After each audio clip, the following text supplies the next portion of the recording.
മജ്ജ്ഹിമ നികായ 12 മഹാസിംഹനാദ soothe. സിംഹനാദം എന്ന് പറഞ്ഞു കഴിഞ്ഞാൽ സിംഹ ഗർജനം എന്നാണ് അർത്ഥം. ഈ സൂത്രത്തിൽ സുണഖത്തൻ എന്ന ഒരു പൂർവ്വ ഭിക്ഷു ഭഗവാനെ പറ്റി കുറ്റം പറഞ്ഞു. അതിനുള്ള ഉത്തരമായിട്ടാണ് ഭഗവാൻ ഈ സൂത്രം പറഞ്ഞിട്ടുള്ളത്. വളരെയധികം പ്രേരണ ലഭിക്കുന്ന ഒരു സൂത്രമാണ്. ഞാൻ ഇങ്ങനെ കേട്ടു. ഒരിക്കൽ ഭഗവാൻ വൈശാലിക്ക് പടിഞ്ഞാറ് ഭാഗത്തുള്ള വനത്തിൽ വിഹരിക്കുകയായിരുന്നു. ആ സമയത്ത് ലിച്ഛവി കുലത്തിലെ സുണഖത്തൻ എന്ന വ്യക്തി ഭഗവാന്റെ ധർമ്മവിനയം ഉപേക്ഷിച്ച് ഭിക്ഷുജീവൻ ഉപേക്ഷിച്ച് നടക്കുകയായിരുന്നു. ഭിക്ഷുജീവൻ വിട്ടിട്ട് അധികം നാളായിട്ടില്ല. അവൻ വൈശാലി നഗരത്തിലെ ഒരു ജനക്കൂട്ടത്തിനോട് ഇങ്ങനെ പറയുകയായിരുന്നു: ആര്യന്മാർക്ക് അല്ലെങ്കിൽ മുക്ത പുരുഷന്മാർക്ക് യോജിച്ച മനുഷ്യാതീതമായിട്ടുള്ള അറിവോ ദർശനമോ ശ്രമണ ഗൗതമന് ഇല്ല. ഇവിടെ സമണൻ എന്ന വാക്കിൻ്റെ അർത്ഥം ശ്രമം ചെയ്യുന്നവൻ എന്ന അർത്ഥം. തർക്കത്തിലൂടെ കണ്ടെത്തിയ കാര്യമാണ് അദ്ദേഹം പഠിപ്പിക്കുന്നത്. അദ്ദേഹത്തിൻ്റെ ദർശനത്തിന് അനുസൃതമായിട്ടുള്ള ബുദ്ധിയുക്തമായിട്ടുള്ള ഒരു വഴിയാണ് അദ്ദേഹം പഠിപ്പിക്കുന്നത്. അദ്ദേഹം പഠിപ്പിക്കുന്ന ധർമ്മം അത് അഭ്യസിക്കുന്നവരുടെ ദുഃഖക്ഷയത്തിന് കാരണമാവുന്നു. അതാണ് അതിൻ്റെ ലക്ഷ്യം. ആ സമയത്ത് ആരാധ്യനായിട്ടുള്ള സാരിപുത്തൻ വസ്ത്രം അണിഞ്ഞ് ഭിക്ഷാപാത്രവുമായിട്ട് വൈശാലിയിൽ ഭിക്ഷാടനത്തിന് പ്രവേശിച്ചു. അപ്പോൾ അദ്ദേഹം സുണഖത്തൻ പറയുന്നത് കേട്ടു.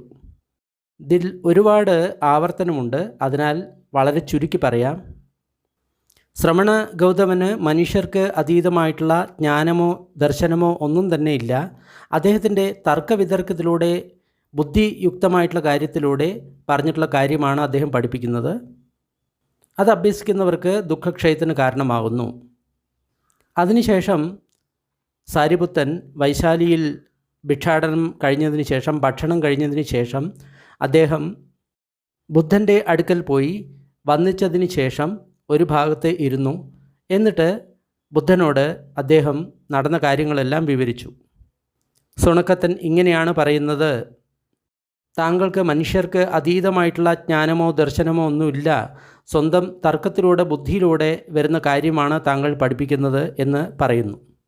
അപ്പോൾ ബുദ്ധഭഗവാൻ ഇങ്ങനെ പറഞ്ഞു: സാരിപുത്ത, സുണഖത്തൻ ബുദ്ധിശൂന്യനാണ്, ക്രോധിതൻ ആണ്.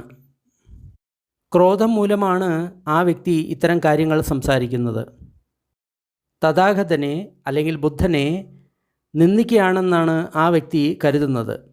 എന്നാൽ തഥാഗതനെ പ്രശംസിക്കുകയാണ് അവൻ ചെയ്യുന്നത്. തഥാഗതൻ പഠിപ്പിക്കുന്ന ധർമ്മം അത് പരിശീലിക്കുന്നവരുടെ ദുഃഖക്ഷയത്തിന് കാരണമാകുന്നു എന്ന് പറയുന്നത് തഥാഗതൻ്റെ പ്രശംസ തന്നെയാണ്. എന്നാൽ സുണഖത്തൻ ഈ ധർമ്മവിനയത്തിൽ നിന്ന് എന്നെപ്പറ്റി ഒന്നും തന്നെ മനസ്സിലാക്കിയിട്ടില്ല. ഭഗവാൻ അർഹന്തനാണ്, സമ്മാസംബുദ്ധനാണ്, വിദ്യ ആചരണത്തിൽ സമ്പന്നനാണ്, ശരിയായിട്ടുള്ള വഴിക്ക് പോയ വ്യക്തിയാണ്, എല്ലാ ലോകങ്ങളെയും അറിയുന്ന വ്യക്തിയാണ്, അധർമ്മപുരുഷന്മാരെ നേരെയാക്കുന്ന ഏറ്റവും ഉത്തമനായിട്ടുള്ള സാരഥിയാണ്, ദേവമനുഷ്യന്മാരുടെ ശാസ്താവാണ്. അതാണ് ബുദ്ധഭഗവാൻ എന്ന് അവന് മനസ്സിലായിട്ടില്ല. സുനഖത്തിന് ഈ ധർമ്മവിനയത്തിൽ നിന്ന് എന്നെപ്പറ്റി ഒട്ടും തന്നെ മനസ്സിലായിട്ടില്ല. ഭഗവാന് അനേകവിധ സിദ്ധികളുണ്ട്, ശക്തികളുണ്ട്. തന്നെ പലതാക്കാനും ഒന്നാക്കാനും കഴിയും. പ്രത്യക്ഷനാകാനും അപ്രത്യക്ഷനാകാനും ഉള്ള കഴിവുണ്ട്. ഒരു ചുമരിൻ്റെ ഉള്ളിലൂടെ യാതൊരുവിധ ബാധയുമില്ലാതെ കടന്നു പോകാൻ സാധിക്കും. ഒരു മല അല്ലെങ്കിൽ പർവ്വതത്തിൻ്റെ ഉള്ളിലൂടെ യാതൊരുവിധ ബാധയുമില്ലാതെ കടന്നു പോകാൻ സാധിക്കും. ആകാശത്തിലൂടെ പോകുന്നത് പോലെ, ഭൂമിയിലേക്ക് ജലത്തിൽ നിന്ന് പോലെ ഉള്ളിലേക്ക് പോകാനും പുറത്തേക്ക് വരാനും സാധിക്കും. ഭൂമിയിൽ എന്ന പോലെ വെള്ളത്തിന് മുകളിലൂടെ നടക്കാൻ സാധിക്കും. ചമ്രം പടിഞ്ഞിരുന്ന് ആകാശത്തിലൂടെ പക്ഷികളെ പോലെ പറക്കാൻ സാധിക്കും. സ്വന്തം കൈകളാൽ ചന്ദ്രനെയും സൂര്യനെയും വരെ സ്പർശിക്കാൻ സാധിക്കും. അതായത് ഭഗവാന്റെ മഹത്വം ബോധിപ്പിക്കാൻ വേണ്ടി കുറച്ച് അതിശയോക്തിപരമായിട്ട് പറയുകയാണ്. അതായത് അത്രയും പവർഫുള്ളാണ് എന്നാണ് പറയുന്നത്. അത്രയധികം ബലവാനും ശക്തിമാനുമാണ് അദ്ദേഹം. ബ്രഹ്മലോകം വരെ അദ്ദേഹത്തിന് പോകാനുള്ള കഴിവുണ്ട്. സുനഖത്തൻ ധർമ്മ വിനയത്തിൽ നിന്ന് എന്നെപ്പറ്റി ഒന്നും മനസ്സിലാക്കിയിട്ടില്ല. ഭഗവാന് ദിവ്യമായിട്ടുള്ള സ്രോതധാതു അല്ലെങ്കിൽ ചെവിയുണ്ട്.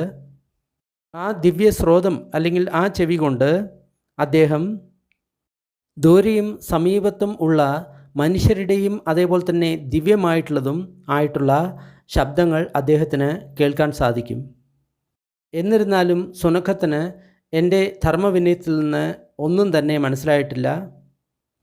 ഭഗവാന് മറ്റു പ്രാണികളുടെ ചിത്തത്തിൽ നടക്കുന്നത് സ്വന്തം ചിത്തത്താൽ അറിയാൻ സാധിക്കും. സരാഗം വാ ചിത്തം സരാഗം ചിത്തന്തി പജാനാതി. ആരുടെയെങ്കിലും മനസ്സ് രാഗമുള്ളതാണെങ്കിൽ രാഗമുള്ളതാണ് എന്ന് അറിയുന്നു. വീതരാഗം വാ ചിത്തം വീതരാഗം ചിത്തന്തി പജാനാതി. രാഗമില്ല എങ്കിൽ രാഗമില്ല എന്ന് അറിയുന്നു. ദോഷം ഉണ്ട് എങ്കിൽ ദോഷമുള്ള ചിത്തം എന്ന് പ്രജ്ഞാപൂർവം അറിയുന്നു. ദോഷമില്ലാത്ത ചിത്തമാണെങ്കിൽ ദോഷം ഇല്ല എന്ന് പ്രജ്ഞാപൂർവം അറിയുന്നു. മോഹമുള്ള ചിത്തമാണ് എങ്കിൽ മോഹമുള്ള ചിത്തം എന്ന് പ്രജ്ഞാപൂർവം അറിയുന്നു. മോഹം ഇല്ലാത്ത ചിത്തമാണ് എങ്കിൽ മോഹമില്ലാത്ത ചിത്തം എന്ന് പ്രജ്ഞാപൂർവം അറിയുന്നു. ഇവിടെ രാഗദ്വേഷ മോഹങ്ങളെപ്പറ്റി പറഞ്ഞിട്ടുണ്ട്. നമ്മൾ ധ്യാനിക്കുന്ന സമയത്ത് അല്ലെങ്കിൽ അല്ലാതിരിക്കുന്ന സമയത്ത് നമ്മുടെ മനസ്സിൽ ഇഷ്ടമുള്ള എന്തെങ്കിലും ചിന്തകൾ നടക്കുകയാണെങ്കിൽ അതിനെയാണ് രാഗം അല്ലെങ്കിൽ ആസക്തി എന്നെല്ലാം പറയുന്നത്. ഇഷ്ടമില്ലാത്ത ചിന്തകൾ നടക്കുകയാണെങ്കിൽ അതിനെ ദ്വേഷം എന്ന് പറയുന്നു. ഈ രണ്ട് കാര്യങ്ങളും എൻ്റെ എന്നുള്ള ചിന്ത, അതിനെയാണ് മോഹം എന്ന് പറയുന്നത്. സംക്ഷിപ്തമായിട്ടുള്ള ചിത്തത്തെ സംക്ഷിപ്തമായിട്ടുള്ള ചിത്തം എന്ന് അറിയുന്നു. വിക്ഷിപ്തമായിട്ടുള്ള ചിത്തത്തെ വിക്ഷിപ്തമായിട്ടുള്ള ചിത്തം എന്ന് അറിയുന്നു. അതായത് മറ്റുള്ളവരുടെ മനസ്സിൽ നോക്കിയതിന് ശേഷം ആ മനസ്സ് വിക്ഷിപ്തമാണെങ്കിൽ അത് വിക്ഷിപ്തമാണ് എന്ന് അറിയുന്നു. സംക്ഷിപ്തമാണെങ്കിൽ ആ ചിത്തം, ആ വ്യക്തിയുടെ ചിത്തം സംക്ഷിപ്തമാണ് എന്ന് അറിയുന്നു. മഹഗതം വാ ചിത്തം മഹഗതം ചിത്തം ദി പജാനാതി. ചിത്തം മഹഗതമാണെങ്കിൽ മഹഗതമായിട്ടുള്ള ചിത്തം എന്ന് അറിയുന്നു. എന്താണ് ഈ മഹഗത ചിത്തം? ഏതെങ്കിലും ഒരു വ്യക്തി 4 ബ്രഹ്മവിഹാരങ്ങൾ പരിശീലിക്കുന്ന സമയത്ത് അതിനെയാണ് മഹഗത ചിത്തം എന്ന് പറയുന്നത്. ആ ചിത്തത്തിൽ ബ്രഹ്മവിഹാരമുണ്ട്. എന്തൊക്കെയാണ് ഈ 4 ബ്രഹ്മവിഹാരം? മൈത്രി, കരുണ, മുദിത, ഉപേക്ഷ. ഇതാണ് 4 ബ്രഹ്മവിഹാരം. അതുണ്ടെങ്കിൽ നമ്മുടെ ചിത്തം മഹഗത എന്ന് പറയുന്നു. ആ മെഹഗതം വാ ചിത്തം ആ മെഹഗതം ചിത്തന്തി വിജാനാതി. ചിത്തത്തിൽ മൈത്രി ഇല്ലെങ്കിൽ അത് മഹഗത ചിത്തം അല്ല എന്ന് അദ്ദേഹം അറിയുന്നു. സ ഉത്തരം വാ ചിത്തം സ ഉത്തരം ചിത്തന്തി പജാനാതി. ഉയർന്ന മനസ്സാണെങ്കിൽ അത് ഉയർന്ന മനസ്സ് എന്ന് പറയുന്നു. ഉയർന്ന മനസ്സ് എന്നിവിടെ പറയുന്നത് ധ്യാനങ്ങളിലുള്ള ചിത്തമാണ്. അനുത്തരം വാ ചിത്തം അനുത്തരം ചിത്തന്തി പജാനാതി.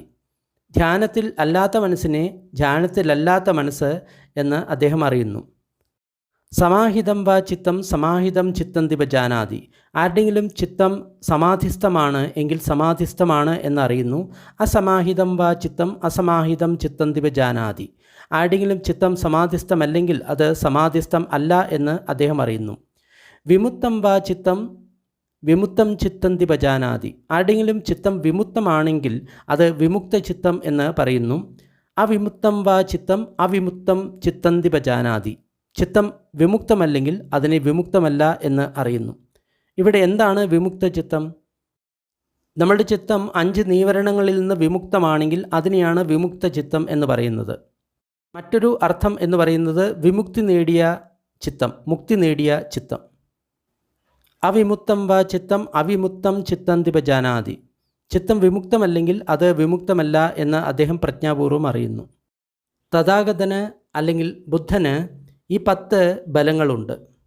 അതുകൊണ്ടാണ് അദ്ദേഹം ഒരു വൃഷഭത്തെ പോലെ ഉറച്ചു നിന്ന് സഭകളിൽ ഇങ്ങനെ സിംഹഗർജനം ചെയ്യുന്നത്. ഈ 10 ബലങ്ങളെ കൊണ്ടാണ് അദ്ദേഹം ധർമ്മചക്രം അല്ലെങ്കിൽ ബ്രഹ്മചക്രം പ്രവർത്തിപ്പിക്കുന്നത്. ധർമ്മചക്രം എന്ന് പറഞ്ഞു കഴിഞ്ഞാൽ അദ്ദേഹം അറിഞ്ഞിട്ടുള്ള ധർമ്മം മറ്റുള്ളവരെ പഠിപ്പിക്കാൻ തുടങ്ങുന്നത് അങ്ങനെയാണ്. എന്തൊക്കെയാണ് ആ 10 ഗുണങ്ങൾ? ആദ്യമായിട്ട് തഥാഗതൻ ഏതെങ്കിലും കാര്യം സാധ്യമാണെങ്കിൽ അത് സാധ്യമാണ് എന്ന് അറിയുന്നു. സാധ്യമല്ല എങ്കിൽ സാധ്യമല്ല എന്ന് അറിയുന്നു. അത് സത്യമായിട്ടും മനസ്സിലാക്കുന്നു. ഠാനഞ്ച ഠാനതോ അഠാനഞ്ച അഠാനതോ. ഏതെങ്കിലും ഒരു കാര്യം നടക്കും എങ്കിൽ നടക്കും എന്ന് അദ്ദേഹത്തിന് അറിയാം, നടക്കില്ല എങ്കിൽ അത് നടക്കില്ല എന്ന് അദ്ദേഹത്തിന് വളരെ വ്യക്തമായിട്ട് അറിയാം. അദ്ദേഹത്തിന് ഈ കാര്യം വളരെ വ്യക്തമായിട്ട് മനസ്സിലാക്കുന്നത് കൊണ്ടാണ്, തഥാഗതൻ്റെ ബലമാണ് ഇത് എന്ന് അദ്ദേഹം മനസ്സിലാക്കുന്നത് കൊണ്ട്, ഇതിനെ ആശ്രയിച്ചു നിന്നുകൊണ്ടാണ് അദ്ദേഹം സഭകളിൽ സിംഹഗർജനം ചെയ്യുന്നത്, എന്നിട്ട് ധർമ്മചക്രത്തെ പ്രവർത്തനം ചെയ്യുന്നത്. അടുത്തതായിട്ട് തഥാഗതൻ വർത്തമാനത്തിലും ഭൂതത്തിലും ഭാവിയിലും ഉള്ള എല്ലാ കർമ്മത്തിൻ്റെയും ഹേതുവും അതിൻ്റെ വിഭാഗം അല്ലെങ്കിൽ പരിണാമവും വളരെ സത്യമായിട്ട് അറിയുന്നു. ഏതെങ്കിലും ഒരു പ്രാണി ഒരു കർമ്മം ചെയ്യുകയാണെങ്കിൽ അതിൻ്റെ ഹേതു കാരണം അദ്ദേഹത്തിന് അറിയാം, ആ കർമ്മം ചെയ്താലുള്ള പരിണാമം എന്താണ് എന്ന് അദ്ദേഹത്തിനറിയാം. അതായത് ജീവികളെ കൊല്ലുന്ന ഒരു വ്യക്തിയുടെ കർമ്മത്തിൻ്റെ പരിണാമം അദ്ദേഹത്തിന് വളരെ നന്നായിട്ട് അറിയാം. അദ്ദേഹം പറയുന്നത് അവർ നരകത്തിലേക്കാണ് പോകുന്നത് എന്നാണ്. കർമ്മങ്ങളുടെ ഹേതുവും വിഭാഗവും നല്ലതുപോലെ അറിയാവുന്നതുകൊണ്ടാണ്, അത് തഥാഗതൻ്റെ ഒരു ബലമാണെന്ന് അദ്ദേഹത്തിന് അറിയാവുന്നതുകൊണ്ടാണ് അദ്ദേഹം സഭകളിൽ സിംഹഗർജനം ചെയ്യുന്നത്. അതായത് വളരെ ധൈര്യത്തോടു കൂടിയിട്ടാണ് അദ്ദേഹം ധർമ്മം സഭകളിൽ പറയുന്നത്. മാത്രമല്ല തഥാഗതൻ വളരെ സത്യമായിട്ടും ഇക്കാര്യം മനസ്സിലാക്കുന്നു, എല്ലാ ധർമ്മമാർഗങ്ങളും അഭ്യാസവും എവിടെയാണ് നമ്മളെ കൊണ്ട് എത്തിക്കുന്നത് എന്ന് അദ്ദേഹത്തിന് വളരെ നല്ലതുപോലെ അറിയാം. അതായത് ഏതെങ്കിലും ഒരു വ്യക്തി ഏതെങ്കിലും തരത്തിലുള്ള ധർമ്മത്തിൻ്റെ അഭ്യാസം ചെയ്യുകയാണെങ്കിൽ അതിൻ്റെ ഫലം അല്ലെങ്കിൽ അത് എവിടെ കൊണ്ട് ആ വ്യക്തി എത്തിക്കും എന്ന് അദ്ദേഹത്തിന് നല്ലപോലെ അറിയാം. അദ്ദേഹത്തിന് ഇത് വളരെ സത്യമായിട്ട് അറിയുന്ന സമയത്തും ഇത് തഥാഗതൻ്റെ ഒരു ബലമാണ് എന്ന് അറിയുന്ന സമയത്തും അതുകൊണ്ടാണ് അദ്ദേഹം സഭകളിൽ ധൈര്യമായിട്ട് സിംഹഗർജനം ചെയ്യുന്നത്. അതുകൂടാതെ തഥാഗതൻ ഈ ലോകത്തിലെ എല്ലാതരം ധാതുക്കളെ പറ്റിയും പരിപൂർണമായിട്ടും അറിയുന്നതാണ്. അത് തഥാഗതൻ്റെ ഒരു ബലമാണ്. ധാതു എന്ന് പറഞ്ഞു കഴിഞ്ഞാൽ ഈ പ്രപഞ്ചത്തിൽ എന്തെല്ലാം വസ്തുക്കളുണ്ടോ അതെല്ലാം ഒരു തരത്തിൽ അവസാനമായിട്ട് ധാതുക്കളാണ്. ഉദാഹരണമായിട്ട് ഭൂമിധാതു, ജലധാതു, വായോധാതു, അതേപോലെ തന്നെ ആകാശധാതു, നിർവാണധാതു, ധമ്മധാതു, അങ്ങനെ പലതരത്തിലുള്ള ധാതുക്കളുണ്ട്. അതിനെല്ലാം വളരെ വ്യക്തമായിട്ട് അദ്ദേഹം മനസ്സിലാക്കുന്നു. അതിനെ വ്യക്തമായിട്ട് മനസ്സിലാക്കുന്ന സമയത്ത് അത് തഥാഗതൻ്റെ ഒരു ശക്തിയാണ് എന്ന് അറിയുന്ന സമയത്താണ് അദ്ദേഹം സഭകളിൽ ഇങ്ങനെ സിംഹഗർജനം ചെയ്യുന്നത്. മാത്രമല്ല തഥാഗതൻ എല്ലാ ജീവികളുടെയും അവരുടെ മനസ്സിൻ്റെ ചായ്വ് ഇങ്ങോട്ടാണ് എന്ന് ശരിയായിട്ട് മനസ്സിലാക്കുന്നു. അതായത് ആധ്യാത്മികതയിലേക്ക് ചായ്വുള്ള ഒരു വ്യക്തിയാണ് എങ്കിൽ അദ്ദേഹത്തിന് അത് മനസ്സിലാക്കാൻ സാധിക്കും. അതേപോലെ തന്നെ പാപകർമ്മങ്ങളിലേക്ക് ചായ്വുള്ള മനസ്സാണെങ്കിൽ പാപകർമ്മങ്ങളിലേക്ക് ചായ്വുള്ള മനസ്സാണ് എന്ന് അദ്ദേഹത്തിന് യഥാവിധി അറിയുന്നതാണ്.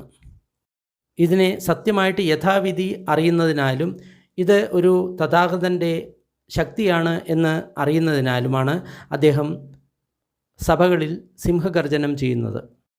മാത്രമല്ല തഥാഗതന് സ്വന്തം മനസ്സുകൊണ്ട് മറ്റുള്ള പ്രാണികളുടെ മനസ്സിൻ്റെ കാര്യം അറിഞ്ഞുകൊണ്ട് ആ വ്യക്തികൾക്കുള്ള ഇന്ദ്രിയങ്ങൾ അല്ലെങ്കിൽ കഴിവുകൾ എന്തൊക്കെയാണ് എന്ന് വളരെ വ്യക്തമായിട്ട് മനസ്സിലാക്കുന്നു.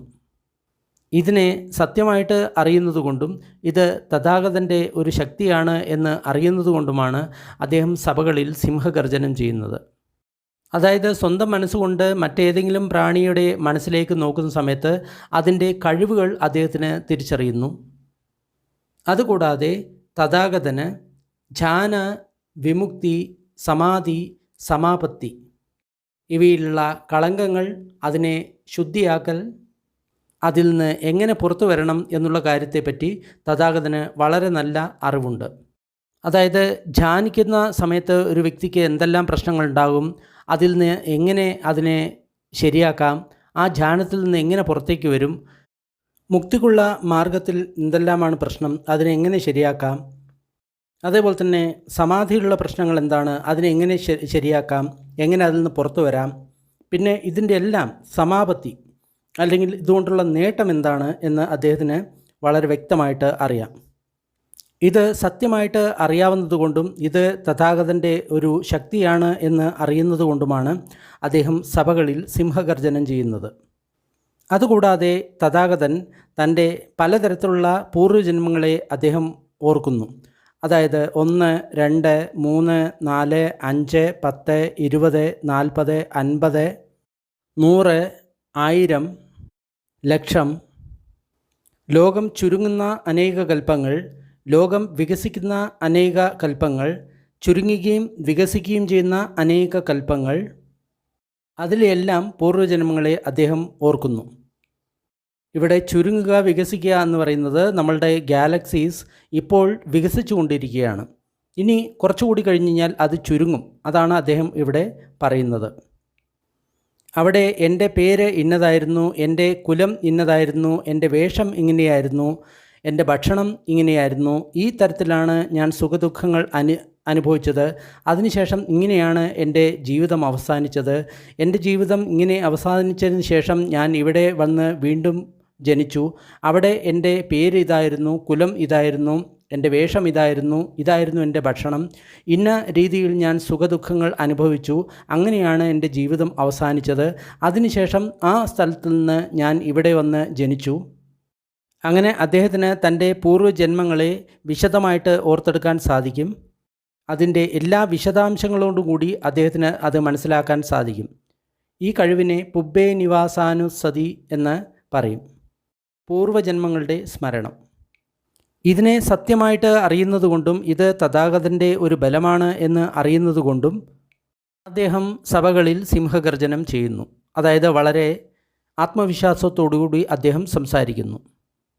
അതുകൂടാതെ അദ്ദേഹത്തിന് മനുഷ്യോത്തരമായിട്ടുള്ള, മനുഷ്യർക്ക് അതീതമായിട്ടുള്ള ദിവ്യ ദൃഷ്ടിയുണ്ട്, ദിവ്യ ദർശനമുണ്ട്.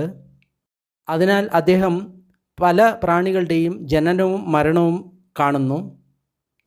താഴ്ന്ന കുലങ്ങളിൽ, ഉയർന്ന കുലങ്ങളിൽ, സൗന്ദര്യമുള്ളവരായിട്ട്, വിരൂപമുള്ളവരായിട്ട്, നല്ല സ്ഥലത്ത്, ചീത്ത സ്ഥലത്ത്, എങ്ങനെയാണ് പ്രാണികൾ സ്വന്തം കർമ്മങ്ങൾക്ക് അനുസരിച്ച് അവിടെയെല്ലാം ജനിക്കുന്നത് എന്ന് അദ്ദേഹത്തിന് വളരെ വ്യക്തമായിട്ട് മനസ്സിലാവുന്നു. ഈ പ്രാണി തൻ്റെ മനസ്സ്, വാക്ക്, ശരീരം കൊണ്ട് ഇത്തരത്തിലുള്ള ദുഷ്പ്രവൃത്തി ചെയ്തു. ആര്യന്മാർ അല്ലെങ്കിൽ മുക്തി നേടിയ വ്യക്തികളെപ്പറ്റി ഈ പ്രകാരം ദുഷ്ടവചനം പറഞ്ഞു. അവർക്ക് മിഥ്യാദൃഷ്ടി ഉണ്ടായിരുന്നു. ഈ മിഥ്യാദൃഷ്ടി മൂലം അവർ പ്രവർത്തിച്ചു. അതുമൂലം അവർ മരിച്ചതിന് ശേഷം അവർ ഇത്തരത്തിലുള്ള ചീത്ത സ്ഥലങ്ങളിൽ, അധോലോകത്ത് അല്ലെങ്കിൽ നരകലോകത്ത് ജനിച്ചു. എന്നാൽ ഈ പ്രാണികളാകട്ടെ ശരീരം കൊണ്ടും മനസ്സുകൊണ്ടും വാക്കുകൊണ്ടും നല്ല കാര്യങ്ങളാണ് ചെയ്തിട്ടുള്ളത്. അവർ ആര്യന്മാരെ പറ്റി അല്ലെങ്കിൽ മുക്തി നേടിയവരെ പറ്റി ദുഷ്ടവചനങ്ങൾ ഒന്നും തന്നെ പറഞ്ഞിട്ടില്ല. അവർക്ക് സമ്മാദിഷ്ടി അല്ലെങ്കിൽ ശരിയായിട്ടുള്ള ദർശനമാണ് ഉണ്ടായിരുന്നത്. ആ സമ്മാദിഷ്ടി പ്രകാരമാണ് അവർ പ്രവർത്തിച്ചത്. അതിനുശേഷം അവരുടെ ശരീരം നഷ്ടമായി കഴിഞ്ഞ സമയത്ത്, മരിച്ച സമയത്ത് അവർ നല്ല സ്ഥലത്ത് സ്വർഗലോകത്ത് പോയിട്ട് ജനിച്ചു. ഇപ്രകാരം ദിവ്യമായിട്ടുള്ള ആ ചക്ഷു കൊണ്ട്, മനുഷ്യർക്ക് അതീതമായിട്ടുള്ള ആ ദിവ്യദൃഷ്ടി കൊണ്ട് അദ്ദേഹം പ്രാണികളുടെ ജനനവും മരണവും കാണുന്നു. താഴ്ന്ന കുലങ്ങളിൽ, ഉയർന്ന കുലങ്ങളിൽ, സുന്ദരന്മാരായിട്ട്, വിരൂപരായിട്ട്, നല്ല സ്ഥലത്ത്, ചീത്ത സ്ഥലത്ത്, എല്ലാ ജീവികളും അവരുടെ കർമ്മങ്ങൾക്ക് അനുസൃതമായിട്ട് എങ്ങനെയാണ് പുനർജനിക്കുന്നത് എന്ന് അദ്ദേഹത്തിന് വളരെ വ്യക്തമായിട്ട് മനസ്സിലാകുന്നു. ഇങ്ങനെ അദ്ദേഹം സ്വന്തം അനുഭവത്തിൽ മനസ്സിലാക്കുന്നത് കൊണ്ടാണ് അദ്ദേഹം ധർമ്മം വളരെ ഭംഗിയായിട്ട് ബാക്കിയുള്ളവർക്ക് വിവരിച്ചു കൊടുക്കുന്നത്. കാരണം ഈ കർമ്മത്തിന് ഇന്ന ഫലമായിരിക്കും, ഈ കർമ്മത്തിന് ഇന്ന ഫലമായിരിക്കും എന്ന് അദ്ദേഹത്തിന് വളരെ നന്നായിട്ടറിയാം. അതുകൊണ്ടാണ് അദ്ദേഹം ഇത് നല്ലത്, ഇത് ചെയ്യരുത് എന്നെല്ലാം അദ്ദേഹം പറയുന്നത്.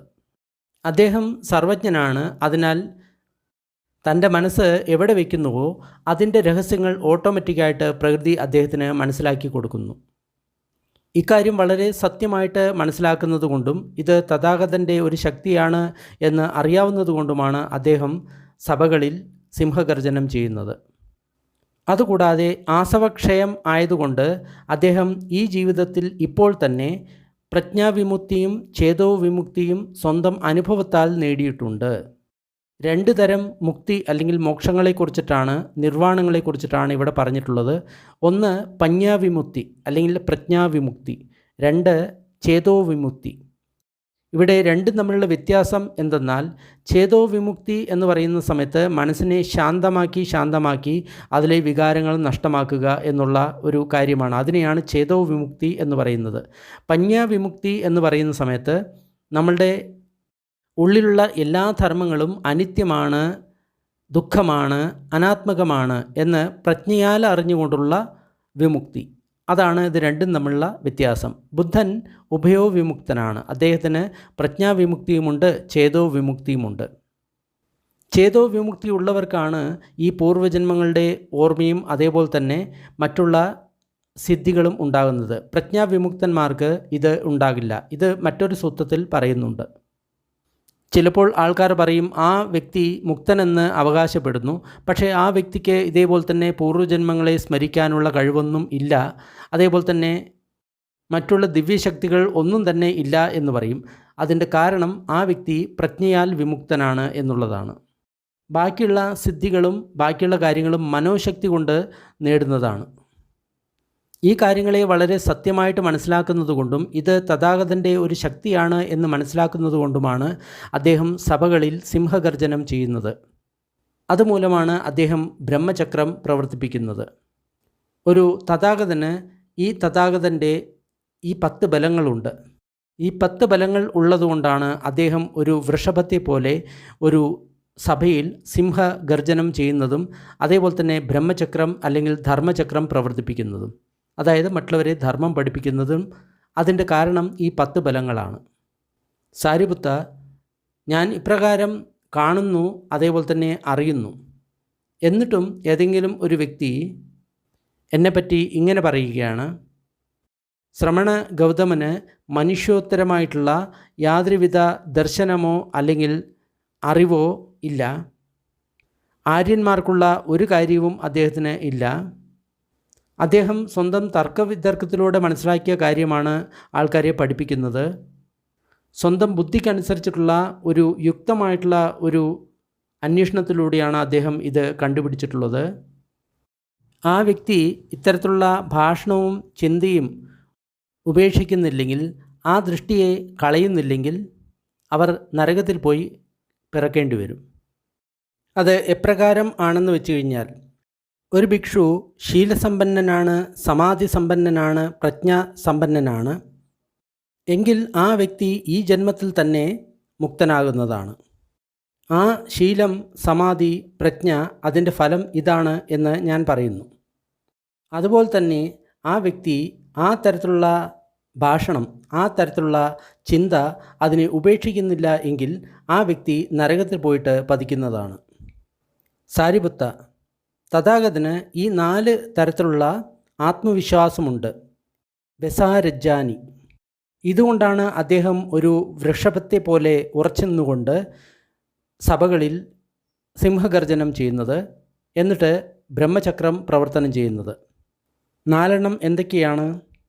ഏതെങ്കിലും ബ്രാഹ്മണനോ അല്ലെങ്കിൽ ശ്രമണനോ ദേവനോ മാരനോ ബ്രഹ്മനോ അല്ലെങ്കിൽ ഈ ലോകത്തിൽ മറ്റേതെങ്കിലും ജീവികൾക്കോ ബുദ്ധനോട് താങ്കൾ സമ്മാസംബുദ്ധനാണ് എന്ന് അവകാശപ്പെടുന്നു, എന്നാൽ താങ്കൾക്ക് ഈ കാര്യങ്ങൾ അറിയില്ല എന്ന് പറയാൻ കഴിയില്ല.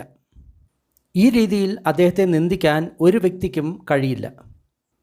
ഇങ്ങനെ നിന്ദിക്കാൻ ഒരു കാരണം ഇല്ല എന്ന് അറിയുന്നതുകൊണ്ടാണ് ഞാൻ സുരക്ഷിതനായിട്ട് ഭയമില്ലാതെ ആത്മവിശ്വാസത്തോടു കൂടി ജീവിക്കുന്നത്.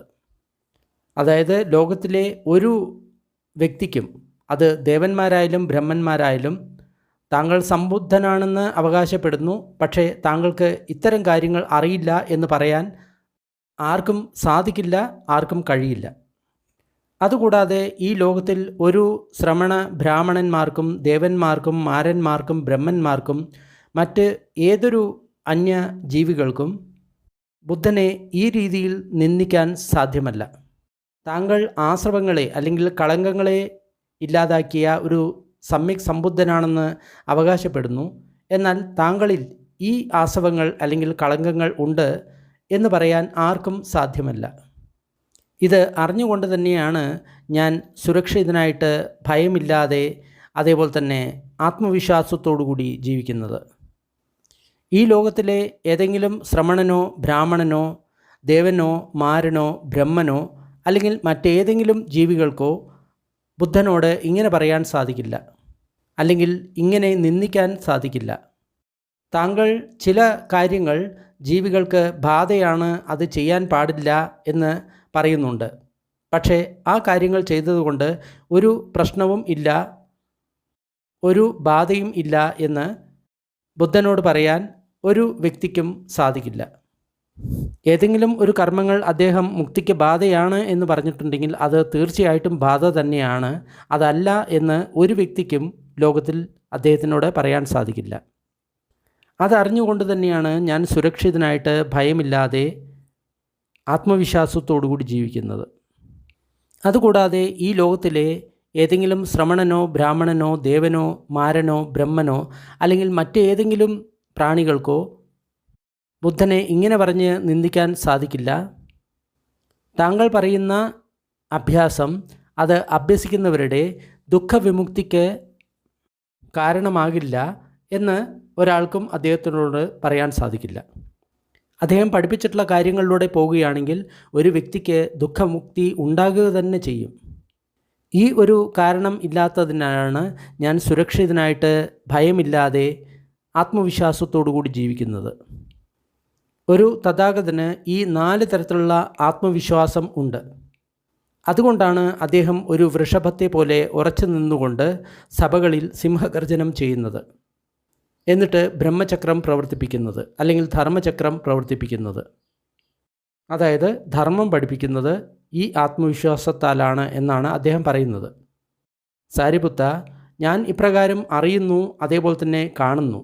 എന്നാലും ഒരു വ്യക്തി എന്നെപ്പറ്റി ഇങ്ങനെ പറയുകയാണ്, ശ്രമണ ഗൗതമന് മനുഷ്യോത്തരമായിട്ടുള്ള ഏതെങ്കിലും ജ്ഞാനമോ അല്ലെങ്കിൽ ദൃഷ്ടിയോ ഇല്ല, ആര്യന്മാർക്ക് യോജിച്ച ഒന്നും തന്നെയില്ല, സ്വന്തം തർക്കത്തിലൂടെ അദ്ദേഹത്തിന് മനസ്സിലായിട്ടുള്ള കാര്യങ്ങളാണ് അദ്ദേഹം ബാക്കിയുള്ളവരെ പഠിപ്പിക്കുന്നത് എന്ന് പറയുകയാണ് എങ്കിൽ ആ വ്യക്തി ആ ഭാഷണം ഉപേക്ഷിക്കുന്നില്ല, ആ ചിന്തകൾ ഉപേക്ഷിക്കുന്നില്ല എങ്കിൽ ആ വ്യക്തി നരകത്തിൽ പോയി പെടുന്നതാണ്. സാരിപുത്ത, ഈ 8 തരത്തിലുള്ള സഭകൾ ഉണ്ട്. ഏതാണ് ഈ 8? ഖത്തിയ പരിസ അല്ലെങ്കിൽ ക്ഷത്രിയ സഭ, ബ്രാഹ്മണ സഭ, ഗഹപതി സഭ അല്ലെങ്കിൽ ഗൃഹസ്ഥന്മാരുടെ സഭ, ശ്രമണന്മാരുടെ സഭ, ചാതുർമഹാരാജിക സഭ. ഇത് 4 ദേവന്മാരുടെ സഭകളാണ്. താവതിംസ പരിസ, അതായത് താവതിംസ ലോകത്തെ സഭ, മാര പരിസ, മാരന്മാരുടെ സഭ, ബ്രഹ്മപരിസ, ബ്രഹ്മന്മാരുടെ സഭ. ഇമാഖോ സാരിപുത്തോ അട്ട പരിസ.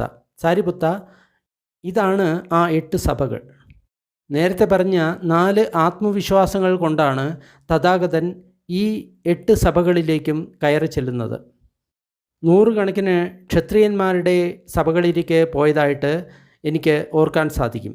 ഇവിടെ ക്ഷത്രിയന്മാർ എന്ന് പറയുന്നത് രാജാക്കന്മാരും അതേപോലെ തന്നെ യോദ്ധാക്കളും, അതാണ് അർത്ഥം. ഞാൻ അവരോട് ഒരുമിച്ചിട്ട് ഇരുന്നിട്ടുണ്ട്, അവരോട് സംഭാഷണം നടത്തിയിട്ടുണ്ട്, അവരോട് ചർച്ചകൾ ചെയ്തിട്ടുണ്ട്. എന്നാൽ ആ സമയത്തൊന്നും എനിക്ക് ഭയമോ സുരക്ഷിതയില്ലായ്മയോ ഉണ്ടായിട്ടില്ല. അങ്ങനെ യാതൊരുവിധ കാരണങ്ങളും ഇല്ലാത്തതുകൊണ്ടാണ് ഞാൻ സുരക്ഷിതനായിട്ട് ഭയമില്ലാതെ ആത്മവിശ്വാസത്തോടുകൂടി ജീവിക്കുന്നത്. ഞാൻ 100 കണക്കിന് ബ്രാഹ്മണന്മാരുടെ സഭകളിൽ പോയിട്ടുള്ളത് ഓർക്കുന്നു. അതേപോലെ തന്നെ 100 കണക്കിന് ഗൃഹസ്ഥന്മാരുടെ സഭകളിൽ പോയതായിട്ട് ഓർക്കുന്നു. 100 കണക്കിന് ശ്രമണന്മാരുടെ സഭകളിൽ അല്ലെങ്കിൽ സന്യാസിമാരുടെ സഭകളിൽ പോയതായിട്ട് ഓർക്കുന്നു. ചാതുർ മഹാരാജിക ദേവന്മാരുടെ സഭകളിൽ പോയതായിട്ട് ഓർക്കുന്നു. ചാതുർ മഹാരാജികൻ എന്ന് പറഞ്ഞു കഴിഞ്ഞാൽ 4 വലിയ രാജാക്കന്മാർ എന്നാണ് അർത്ഥം. ഇത് ദേവലോകത്തുള്ള 4 രാജാക്കന്മാരാണ്. താവതിംസ പരിസകളിൽ പോയതായിട്ട് ഓർക്കുന്നു. താവതിംസ എന്ന് പറയുന്ന സമയത്ത് 33 ദേവതകളുടെ സഭ. മാരൻ്റെ സഭകളിൽ പോയതായിട്ട് ഓർക്കുന്നു. ബ്രഹ്മന്മാരുടെ സഭകളിൽ പോയതായിട്ട് ഓർക്കുന്നു. അവിടെയെല്ലാം ഞാൻ അവരുടെ അടുത്ത് ഇരുന്നിട്ടുണ്ടായിരുന്നു, സംസാരിച്ചിട്ടുണ്ടായിരുന്നു, അവരോട് ചർച്ചകൾ ചെയ്തിട്ടുണ്ടായിരുന്നു. എന്നാൽ അവിടെയൊന്നും എനിക്ക് ഭയക്കേണ്ടതായിട്ടോ അതേപോലെ തന്നെ സുരക്ഷിത ഇല്ലായ്മയായിട്ടോ എനിക്ക് ഇരിക്കേണ്ടി വന്നിട്ടില്ല. അതുകൊണ്ടാണ് ഞാൻ സുരക്ഷിതനായിട്ട് ഭയമില്ലാതെ ആത്മവിശ്വാസത്തോടു കൂടി ജീവിക്കുന്നത്. ഞാൻ ഇങ്ങനെ അറിയുന്നു, അതേപോലെ തന്നെ ഇങ്ങനെ കാണുന്നു, എന്നിട്ടും ആരെങ്കിലും എന്നെപ്പറ്റി ഇങ്ങനെ പറയുകയാണ്, ശ്രമണ ഗൗതമന് മനുഷ്യോത്തരമായിട്ടുള്ള ഒരു ജ്ഞാനമോ അല്ലെങ്കിൽ ദൃഷ്ടിയോ ഇല്ല, ആര്യന്മാർക്ക് ചേർന്ന ഒന്നും തന്നെയില്ല, സ്വന്തം തർക്കവിതർക്കങ്ങളിലൂടെ രൂപീകരിക്കപ്പെട്ട ചില കാര്യങ്ങളാണ് അദ്ദേഹം പഠിപ്പിക്കുന്നത്, ബുദ്ധിക്ക് അനുസൃതമായിട്ടുള്ള ചില കാര്യങ്ങളാണ് അദ്ദേഹം പഠിപ്പിക്കുന്നത് എന്ന് ആരെങ്കിലും പറയുകയാണെങ്കിൽ ആ വ്യക്തി അവൻ്റെ ആ സംഭാഷണം ഉപേക്ഷിക്കുന്നില്ല, അവൻ്റെ ചിന്തകൾ ഉപേക്ഷിക്കുന്നില്ല എങ്കിൽ ആ വ്യക്തി നരകത്തിൽ പോയിട്ട് പതിക്കുന്നതാണ്. സാരിപുത്ത, ഇവിടെ ഈ 4 തരത്തിലുള്ള യോനികളുണ്ട്.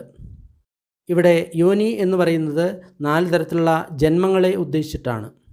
അതായത് 4 തരത്തിൽ ജീവികൾ ജനിക്കുന്നുണ്ട്. എന്തൊക്കെയാണ് ഈ 4 തരം? അണ്ഡത്തിൽ നിന്ന് ജനിക്കുന്ന ജീവികൾ, ഗർഭപാത്രത്തിൽ നിന്ന് ജനിക്കുന്ന ജീവികൾ, സ്വേദത്തിൽ നിന്ന് അല്ലെങ്കിൽ നനവിൽ നിന്ന് ജനിക്കുന്ന ജീവികൾ, അതേപോലെ തന്നെ ജനിക്കുന്ന ജീവികൾ.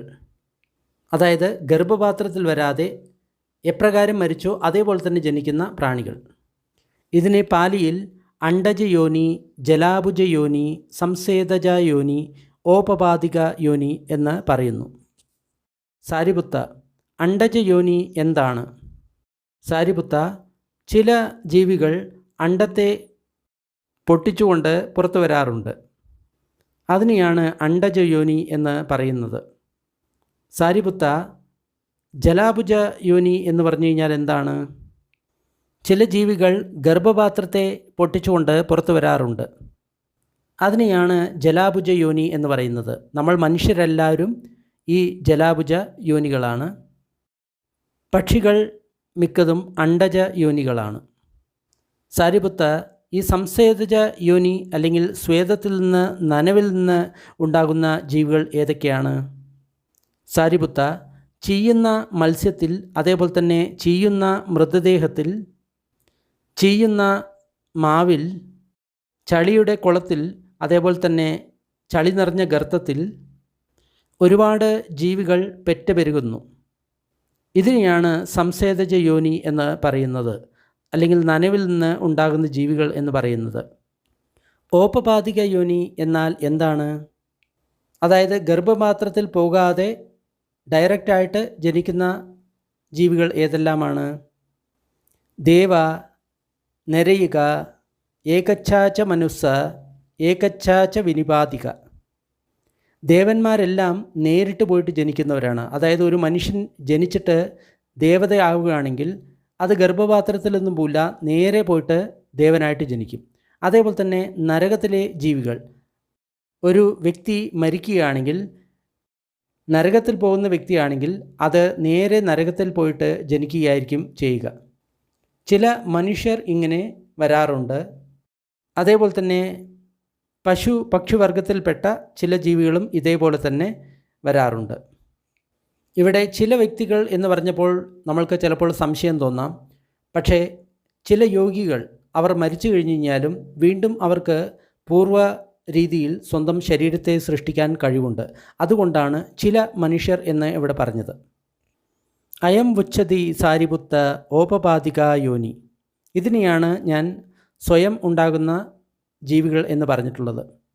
സാരിപുത്ത, ഇതാണ് 4 പ്രകാരത്തിലുള്ള യോനികൾ.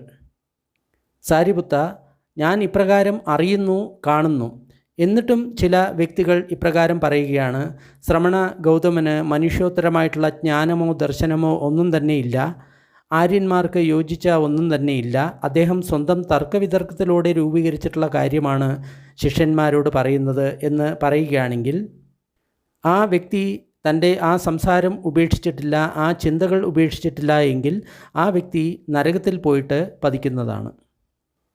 സാരിപുത്ത, ജീവികൾക്ക് ഈ 5 ഗതിയുണ്ട്, അല്ലെങ്കിൽ നമുക്ക് 5 ലോകങ്ങൾ ഉണ്ട് എന്ന് നമുക്ക് വേണമെങ്കിൽ പറയാം. അത് ഏതൊക്കെയാണ്? നിറയ, തിരിച്ചാനയോനി, പെത്തിവിസയോ, മനുസ്സ, ദേവ. നരകലോകം, തിരച്ചാനയോനി എന്ന് പറഞ്ഞു കഴിഞ്ഞാൽ പശുപക്ഷികളുടെ ലോകം, പെത്തിവിസയ എന്ന് പറഞ്ഞു കഴിഞ്ഞാൽ പ്രേതങ്ങളുടെ ലോകം, പിന്നെ മനുഷ്യലോകം, പിന്നെ ദേവലോകം. ദേവലോകത്തിൽ സ്വർഗത്തെ മുഴുവനായിട്ട് ഉൾപ്പെടുത്തിയിട്ടുണ്ട്. ദേവന്മാരും ബ്രഹ്മന്മാരും അതിൽ ഉൾപ്പെടും. സാരിപുത്ത, ഞാൻ നരകത്തെ അറിയുന്നു, നരകത്തിലുള്ള വഴിയും അതേപോലെ തന്നെ അഭ്യാസത്തെയും അറിയുന്നു. ഏതെങ്കിലും ഒരു വ്യക്തി ഇപ്രകാരം അഭ്യസിക്കുകയാണെങ്കിൽ മരണത്തിന് ശേഷം ആ വ്യക്തി അധോഗതിയിൽ, ചീത്ത സ്ഥലത്ത്, അധോലോകത്ത്, നരകത്തിൽ പോയി പിറക്കും എന്ന് എനിക്ക് അറിയാം. അതുപോലെ തന്നെ എനിക്ക് തിരച്ചാന യോനി, അതായത് പശുപക്ഷികളുടെ യോനിയെക്കുറിച്ചിട്ട് അറിയാം. അതിനുള്ള മാർഗം, അഭ്യാസം ഇതെല്ലാം അറിയാം. ബാക്കിയുള്ളവ ആവർത്തിക്കുന്നില്ല. പ്രേതലോകത്തെ അറിയാം, മനുഷ്യലോകത്തെ അറിയാം, അതേപോലെ തന്നെ ദേവലോകത്തെ അറിയാം. ദേവലോകത്തേക്കുള്ള അഭ്യാസവും അതേപോലെ തന്നെ വഴിയും എനിക്കറിയാം. ഏതെങ്കിലും ഒരു വ്യക്തി ഈ രീതിയിൽ അഭ്യസിക്കുകയാണെങ്കിൽ അവൻ മരിച്ചതിന് ശേഷം അവൻ നല്ല സ്ഥലത്ത് പിറക്കുന്നു, സ്വർഗസ്ഥലത്ത് പിറക്കുന്നു എന്ന് എനിക്ക് അറിയാം. സാരിപുത്ത, എനിക്ക് നിർവ്വാണത്തിലേക്കുള്ള വഴി അറിയാം, അതിലേക്കുള്ള അഭ്യാസം എന്ത് എന്ന് എനിക്കറിയാം. ഏതെങ്കിലും വ്യക്തി ആ പറഞ്ഞ പ്രകാരം അഭ്യസിക്കുകയാണെങ്കിൽ ആ വ്യക്തി ഈ ജീവിതത്തിൽ തന്നെ ഛേദോ വിമുക്തി, പഞ്ഞാവിമുക്തി രണ്ടും നേടും എന്ന് എനിക്കറിയാം. ആസവക്ഷയം മൂലം അവർ ഈ രണ്ട് കാര്യങ്ങളും സ്വയം അനുഭവത്താൽ അറിഞ്ഞുകൊണ്ട് അവർ ജീവിക്കും എന്ന് എനിക്കറിയാം. ഇവിടെ രണ്ട് തരത്തിലുള്ള വിമുക്തിയെക്കുറിച്ചിട്ട് പറഞ്ഞിട്ടുണ്ട്. ഒന്ന് ഛേദോ വിമുക്തി, രണ്ട് പഞ്ഞാവിമുക്തി. ഇത് രണ്ടും തമ്മിലുള്ള വ്യത്യാസം എന്താണ്? ഛേദോ വിമുക്തി എന്ന് പറയുന്ന സമയത്ത് നമ്മുടെ മനസ്സിനെ ശാന്തമാക്കിക്കൊണ്ട് അതിലെ സംസ്കാരങ്ങൾ ഇല്ലാതാക്കിക്കൊണ്ട് ഒരു വ്യക്തി വിമുക്തനാകുന്നതിനെയാണ് ഛേദോ വിമുക്തി എന്ന് പറയുന്നത്. പഞ്ഞാവിമുക്തി എന്ന് പറയുന്ന സമയത്ത് നമ്മൾ അഭ്യസിക്കുന്ന സമയത്ത് അനിത്യമാണ്, ദുഃഖമാണ്, അനാത്മകമാണ് എന്നുള്ള ആ ബോധം അത് കൂട്ടിക്കൂട്ടി നമ്മൾ വരുന്ന സമയത്താണ് ഈ പ്രജ്ഞയാൽ വിമുക്തമാക്കുന്നത്. ഈ പഞ്ഞ അല്ലെങ്കിൽ പ്രജ്ഞാവിമുക്തി നേടിയ ഒരു വ്യക്തിക്ക് നേരത്തെ പറഞ്ഞിട്ടുള്ള ദിവ്യ ദൃഷ്ടിയോ അല്ലെങ്കിൽ ദിവ്യജ്ഞാനമോ അല്ലെങ്കിൽ ദിവ്യസിദ്ധികളോ ഉണ്ടാകില്ല. ഈ കാര്യങ്ങളെല്ലാം ഛേദോ വിമുക്തി നേടിയ ഒരു വ്യക്തിക്കാണ് ഉണ്ടാകുന്നത്. കാരണം ഇത് മനസ്സിൻ്റെ സൂക്ഷ്മതയുടെ അഭ്യാസമാണ്. ബുദ്ധൻ രണ്ട് തരത്തിലും മുക്തനാണ്. ഛേദോ വിമുക്തിയും പഞ്ഞാവിമുക്തിയും ബുദ്ധനുണ്ട്. ഇതിനെപ്പറ്റി മറ്റൊരു സൂത്രത്തിൽ വിവരിച്ചിട്ടുണ്ട്. ഞാൻ ഒരു വ്യക്തിയുടെ മനസ്സിനെ എൻ്റെ സ്വന്തം മനസ്സാക്കിക്കൊണ്ട് ഇങ്ങനെ വിചാരിക്കുന്നു, ഈ വ്യക്തി ഇന്ന തരത്തിൽ അഭ്യസിച്ചുകൊണ്ട് ഈ വഴിയിൽ എത്തിയിട്ടുണ്ട്. ഇതിനുശേഷം ആ വ്യക്തി മരിക്കുകയാണെങ്കിൽ മരണശേഷം അവർ ചീത്തയായിട്ടുള്ള സ്ഥലത്ത്, അധോലോകത്ത്, നരകത്തിൽ ജനിക്കും. അതിനുശേഷം കുറച്ച് സമയത്തിന് ശേഷം ഞാൻ അവർ നരകത്തിൽ ശരിക്കും ജനിച്ചതായിട്ട് കാണുന്നു. അവിടെ അവർ വളരെ ദുഃഖകരമായിട്ടുള്ള, തീവ്രമായിട്ടുള്ള, അസുഖകരമായിട്ടുള്ള, വേദനയുള്ള അനുഭവങ്ങൾ അനുഭവിക്കുന്നതായിട്ട് കാണുന്നു. സാരിപുത്ത, ഒരാൾ താഴ്ചയുള്ള ഒരു കുഴിയുണ്ട് എന്ന് കരുതുക. അതിൽ കത്തിജ്വലിച്ചു കൊണ്ടിരിക്കുന്ന കൽക്കരിയുണ്ട് എന്ന് വിചാരിക്കുക. അതിൽ പുകയില്ല, അതേപോലെ തന്നെ ചാരമില്ല. ആ വഴിക്ക് ചൂടുകൊണ്ട് വലഞ്ഞ, ദാഹമുള്ള, ക്ഷീണിച്ച ഒരു വ്യക്തി പോവുകയാണ് എന്ന് വിചാരിക്കുക. ആ വഴി നേരെ ആ കൽക്കരി കത്തിയിരിക്കുന്ന ആ കുഴിയിലേക്കാണ് പോകുന്നത്. കണ്ണുള്ള ഏതെങ്കിലും ഒരു വ്യക്തി ഇത് കാണുകയാണെങ്കിൽ അവർ ഇങ്ങനെ പറയും, ഈ വ്യക്തി ഈ വഴിക്കാണ് പോകുന്നത്. അങ്ങനെ ഈ വ്യക്തി പോയി കഴിഞ്ഞു കഴിഞ്ഞാൽ അവൻ ഈ ജ്വലിക്കുന്ന കൽക്കരിയുള്ള ഈ കുഴിയിലേക്കായിരിക്കും എത്തുക, ആ വഴിയിലായിരിക്കും എത്തുക എന്ന് അവർ പറയും. അതേപോലെ തന്നെ കുറച്ച് സമയം കഴിഞ്ഞ് അവർ കാണും, ഈ പോയ വ്യക്തി ആ ജ്വലിച്ചു നിൽക്കുന്ന കൽക്കരിയുള്ള കുഴിയിൽ വീണതിന് ശേഷം ഒരുപാട് വേദനാജനകമായിട്ടുള്ള, തീവ്രമായിട്ടുള്ള അനുഭവങ്ങൾ കൊണ്ട് കഷ്ടപ്പെടുകയാണ്. ബാക്കിയുള്ള കാര്യങ്ങൾ ഇവിടെ ആവർത്തനമാണ്. സാരിപുത്ത, ഞാൻ ഒരു വ്യക്തിയുടെ മനസ്സ് എൻ്റെ മനസ്സുകൊണ്ട് കാണുന്നു. ആ വ്യക്തി ഇന്ന മാർഗത്തിൽ സഞ്ചരിച്ച് ഇന്ന പാതയിലെത്തി. ഇനി അവിടെ നിന്ന് ആ വ്യക്തി മരിക്കുകയാണെങ്കിൽ ആ വ്യക്തി നരകലോകത്തിലായിരിക്കും ചെന്ന് പിറക്കുക. അതിനുശേഷം കുറച്ച് സമയം കഴിഞ്ഞ് ഞാൻ എൻ്റെ ദിവ്യചക്ഷു കൊണ്ട് ആ വ്യക്തി മരിക്കുന്നതായിട്ട് കാണുന്നു. മരിച്ചതിന് ശേഷം ആ വ്യക്തി നരകത്തിൽ തന്നെ പോയി പിറക്കുന്നു. അവിടെ വളരെ ദുഃഖകരമായിട്ടുള്ള വേദന അനുഭവിക്കുന്നു. അതേപോലെ തന്നെ ബാക്കിയുള്ള കാര്യങ്ങളും ഇതേപോലെ തന്നെയുള്ള ആവർത്തനമുണ്ട്. ഞാൻ ഒരു വ്യക്തിയുടെ മനസ്സിനെ എൻ്റെ മനസ്സുകൊണ്ട് നോക്കുന്ന സമയത്ത് എനിക്ക് ഇങ്ങനെ മനസ്സിലാവുന്നു, ഈ വ്യക്തി ഇന്ന മാർഗത്തിൽ സഞ്ചരിച്ച് ഇന്ന പാതയിലെത്തിയിട്ടുണ്ട്. ഇനി ആ വ്യക്തി തൻ്റെ ദേഹം ഉപേക്ഷിക്കുകയാണെങ്കിൽ, മരിക്കുകയാണെങ്കിൽ ആ വ്യക്തി ഇതിൻ്റെ ഫലമായിട്ട് മൃഗങ്ങളുടെ ലോകത്തായിരിക്കും ചെന്ന് പിറക്കുക. അതിനുശേഷം കുറച്ച് കാലങ്ങൾ കഴിഞ്ഞ് ഞാൻ നോക്കുന്നു, ആ വ്യക്തി മരിച്ച് മൃഗലോകത്തിൽ തന്നെ ചേർന്ന് പിറക്കുന്നു. അവിടെ ഒരുപാട് ദുഃഖകരമായിട്ടുള്ള വളരെ തീക്ഷ്ണമായിട്ടുള്ള വേദനകൾ അനുഭവിച്ച് ആ വ്യക്തി കഷ്ടപ്പെടുന്നു. മനുഷ്യനേക്കാളും താഴ്ചയുള്ള ഒരു കുഴിയുണ്ട് എന്ന് വിചാരിക്കുക. അതിൽ നിറയെ മനുഷ്യൻ്റെ മലമാണ് എന്ന് കരുതുക. ആ വഴിയിലൂടെ ചൂടിനാൽ ബുദ്ധിമുട്ടി, ദാഹം അതേപോലെ തന്നെ ക്ഷീണം കൊണ്ട് വലഞ്ഞ ഒരു വ്യക്തി അതേ മാർഗത്തിലൂടെ പോവുകയാണ് എന്ന് കരുതുക. കണ്ണുള്ള ഒരു വ്യക്തി ഇത് കണ്ടു കഴിഞ്ഞു കഴിഞ്ഞാൽ ആ വ്യക്തി ഇങ്ങനെ പറയും, ഈ വ്യക്തി അതേ പാതയിലൂടെയാണ് പോകുന്നത്. ഇതിലൂടെ പോയി കഴിഞ്ഞു കഴിഞ്ഞാൽ ആ വ്യക്തി ആ മലം നിറഞ്ഞ കുഴിക്ക് അടുത്തെത്തും. കുറച്ച് സമയം കഴിഞ്ഞ് അവർ കാണുന്നു, ഇതേ വ്യക്തി നടന്ന് ആ മലത്തിൻ്റെ കുഴിയിൽ വീണ് ഒരുപാട് ദുഃഖകരമായിട്ടുള്ള അസ്വസ്ഥമായിട്ടുള്ള അനുഭവങ്ങൾ അവർ അനുഭവിച്ച് വേദനിക്കുന്നു. ഇതേപോലെ തന്നെയാണ് സാരിപുത്ത. ഞാൻ എൻ്റെ മനസ്സുകൊണ്ട് മറ്റൊരു വ്യക്തിയുടെ മനസ്സിനെ അറിയുന്നു. അവൻ ഈ മാർഗത്തിൽ പോയി ഇന്ന പാതയിൽ എത്തിച്ചേർന്നിട്ടുണ്ട്. ഇവിടെ നിന്ന് അവൻ മരിക്കുകയാണെങ്കിൽ അവൻ മൃഗലോകത്തിൽ പോയിട്ട് ഉൽപ്പന്നമാകും എന്ന് ഞാൻ കാണുന്നു. കുറച്ച് സമയത്തിന് ശേഷം ആ വ്യക്തി മരിക്കുന്നു. ആ വ്യക്തി മൃഗലോകത്തിൽ പോയിട്ട് ജനിച്ചതായിട്ട് ഞാൻ കാണുന്നു. എന്നിട്ട് അവിടെ ഒരുപാട് ശാരീരിക വേദനകൾ അനുഭവിക്കുന്നതായിട്ട് ഞാൻ കാണുന്നു. സാരിപുത്ത, ഞാൻ എൻ്റെ മനസ്സുകൊണ്ട് മറ്റൊരു വ്യക്തിയുടെ മനസ്സിനെ അറിയുന്നു. ഈ വ്യക്തി ഇന്ന മാർഗത്തിൽ കൂടി സഞ്ചരിച്ച് ഇന്ന പാതയിൽ എത്തിയിട്ടുണ്ട്. ഇവിടെ നിന്ന് ആ വ്യക്തി മരിക്കുകയാണെങ്കിൽ ആ വ്യക്തി പ്രേത ലോകത്തിൽ പോയിട്ട് ജനിക്കും. കുറച്ച് സമയത്തിന് ശേഷം ഞാൻ അങ്ങനെ കാണുന്നു, ആ വ്യക്തി മരിക്കുന്നു. മരിച്ചതിന് ശേഷം ആ വ്യക്തി പ്രേതലോകത്തിൽ പോയിട്ട് ജനിച്ച് ഒരുപാട് ദുഃഖകരമായിട്ടുള്ള വേദനയുള്ള തീക്ഷ്ണമായിട്ടുള്ള അനുഭവങ്ങൾ സഹിച്ച് വേദനിക്കുന്നു. ഇങ്ങനെ കരുതുക, ഒരു വിഷമമായിട്ടുള്ള ഒരു മാർഗമുണ്ട്, അല്ലെങ്കിൽ പാതയുണ്ട്, നേരെ അല്ലാത്തൊരു പാതയുണ്ട്. അവിടെ ഒരു വൃക്ഷമുണ്ട്, അതിൽ നേരിയ ഇലകൾ മാത്രമേ ഉള്ളൂ. അതിനാൽ അതിൻ്റെ നിഴലിൽ ഒരുപാട് സൂര്യപ്രകാശമുണ്ട്, കാരണം അതിൻ്റെ ഇലകൾ നേർത്തതാണ്. അപ്പോൾ അതേ വഴിയിൽ ചൂട് സഹിച്ച് ഒരു വ്യക്തി നടന്നു വരുന്നു. ആ വ്യക്തി വളരെ ദാഹിക്കുന്ന വ്യക്തിയാണ്, ക്ഷീണിച്ച വ്യക്തിയാണ്. ആ വ്യക്തി ആ മരമുള്ള പാതയിൽ തന്നെ പോകുന്നു.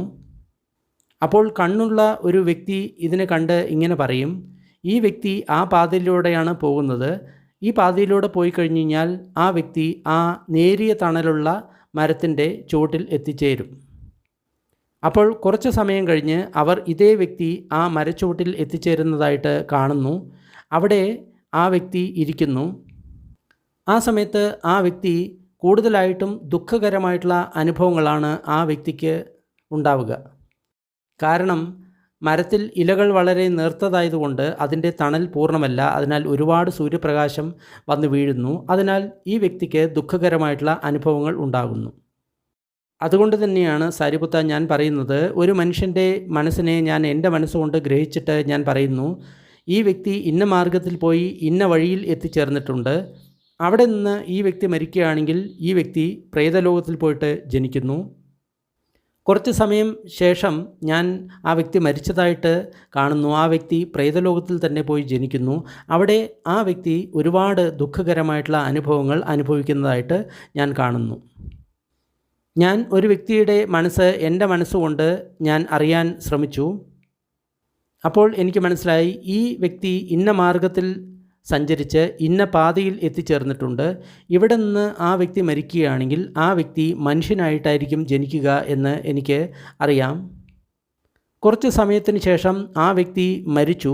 മരിച്ചതിന് ശേഷം ആ വ്യക്തി മനുഷ്യനായിട്ട് ജനിക്കുന്നത് ഞാൻ കാണുന്നു. ആ സമയത്ത് ആ വ്യക്തി കൂടുതലായും സുഖകരമായിട്ടുള്ള അനുഭവങ്ങളായിരിക്കും അനുഭവിക്കുക. ഉദാഹരണത്തിന് സമമായിട്ടുള്ള ഒരു പാതയുണ്ട് എന്ന് കരുതുക. അവിടെ ഒരു വൃക്ഷമുണ്ട്. ആ വൃക്ഷത്തിന് നല്ല കട്ടി കൂടിയ ഇലകളുണ്ട്. അതിനാൽ താഴെ നല്ല കട്ടിയുള്ള തണലാണ് ഉള്ളത്. ഒട്ടും തന്നെ സൂര്യപ്രകാശമില്ലാത്ത തണലാണ് ആ മരത്തിൻ്റെ ചുവട്ടിലുള്ളത്. കുറച്ച് സമയം കഴിഞ്ഞ് ആ വഴിയിൽ ഒരു ചൂടുകൊണ്ട് വലഞ്ഞ ദാഹമുള്ള ക്ഷീണിച്ച ഒരു വ്യക്തി വരുന്നതായിട്ട് കാണുന്നു. അവർ ആ മരത്തിൻ്റെ ദിശയിൽ തന്നെ പോകുന്നു. അപ്പോൾ കണ്ണുള്ള ഒരു വ്യക്തി ആ വ്യക്തിയെ കണ്ട് ഇങ്ങനെ പറയും, ഈ വ്യക്തി പോകുന്ന വഴിയിൽ ആ ഒരു മരമുണ്ട്. ആ മരത്തിൻ്റെ ചുവട്ടിലായിരിക്കും ഈ വ്യക്തി എത്തിച്ചേരുക എന്ന് അവർ പറയും. കുറച്ച് കഴിഞ്ഞ് കഴിഞ്ഞാൽ അവർ സത്യമായിട്ടും ഈ വ്യക്തി ആ മരത്തിൻ്റെ ചുവട്ടിൽ ഇരിക്കുകയോ കിടക്കുകയോ ചെയ്യുന്നതായിട്ട് കാണും. ആ സമയത്ത് ആ വ്യക്തി കൂടുതലായും സുഖകരമായിട്ടുള്ള അനുഭവങ്ങളായിരിക്കും അനുഭവിക്കുക. ഇപ്രകാരം ഞാൻ ഒരു വ്യക്തിയുടെ മനസ്സിനെ എൻ്റെ മനസ്സുകൊണ്ട് അറിഞ്ഞതിന് ശേഷം പറയുന്നു, ഈ വ്യക്തി ഇന്ന മാർഗത്തിൽ സഞ്ചരിച്ച് ഇന്ന പാതയിൽ എത്തിച്ചേർന്നിട്ടുണ്ട്.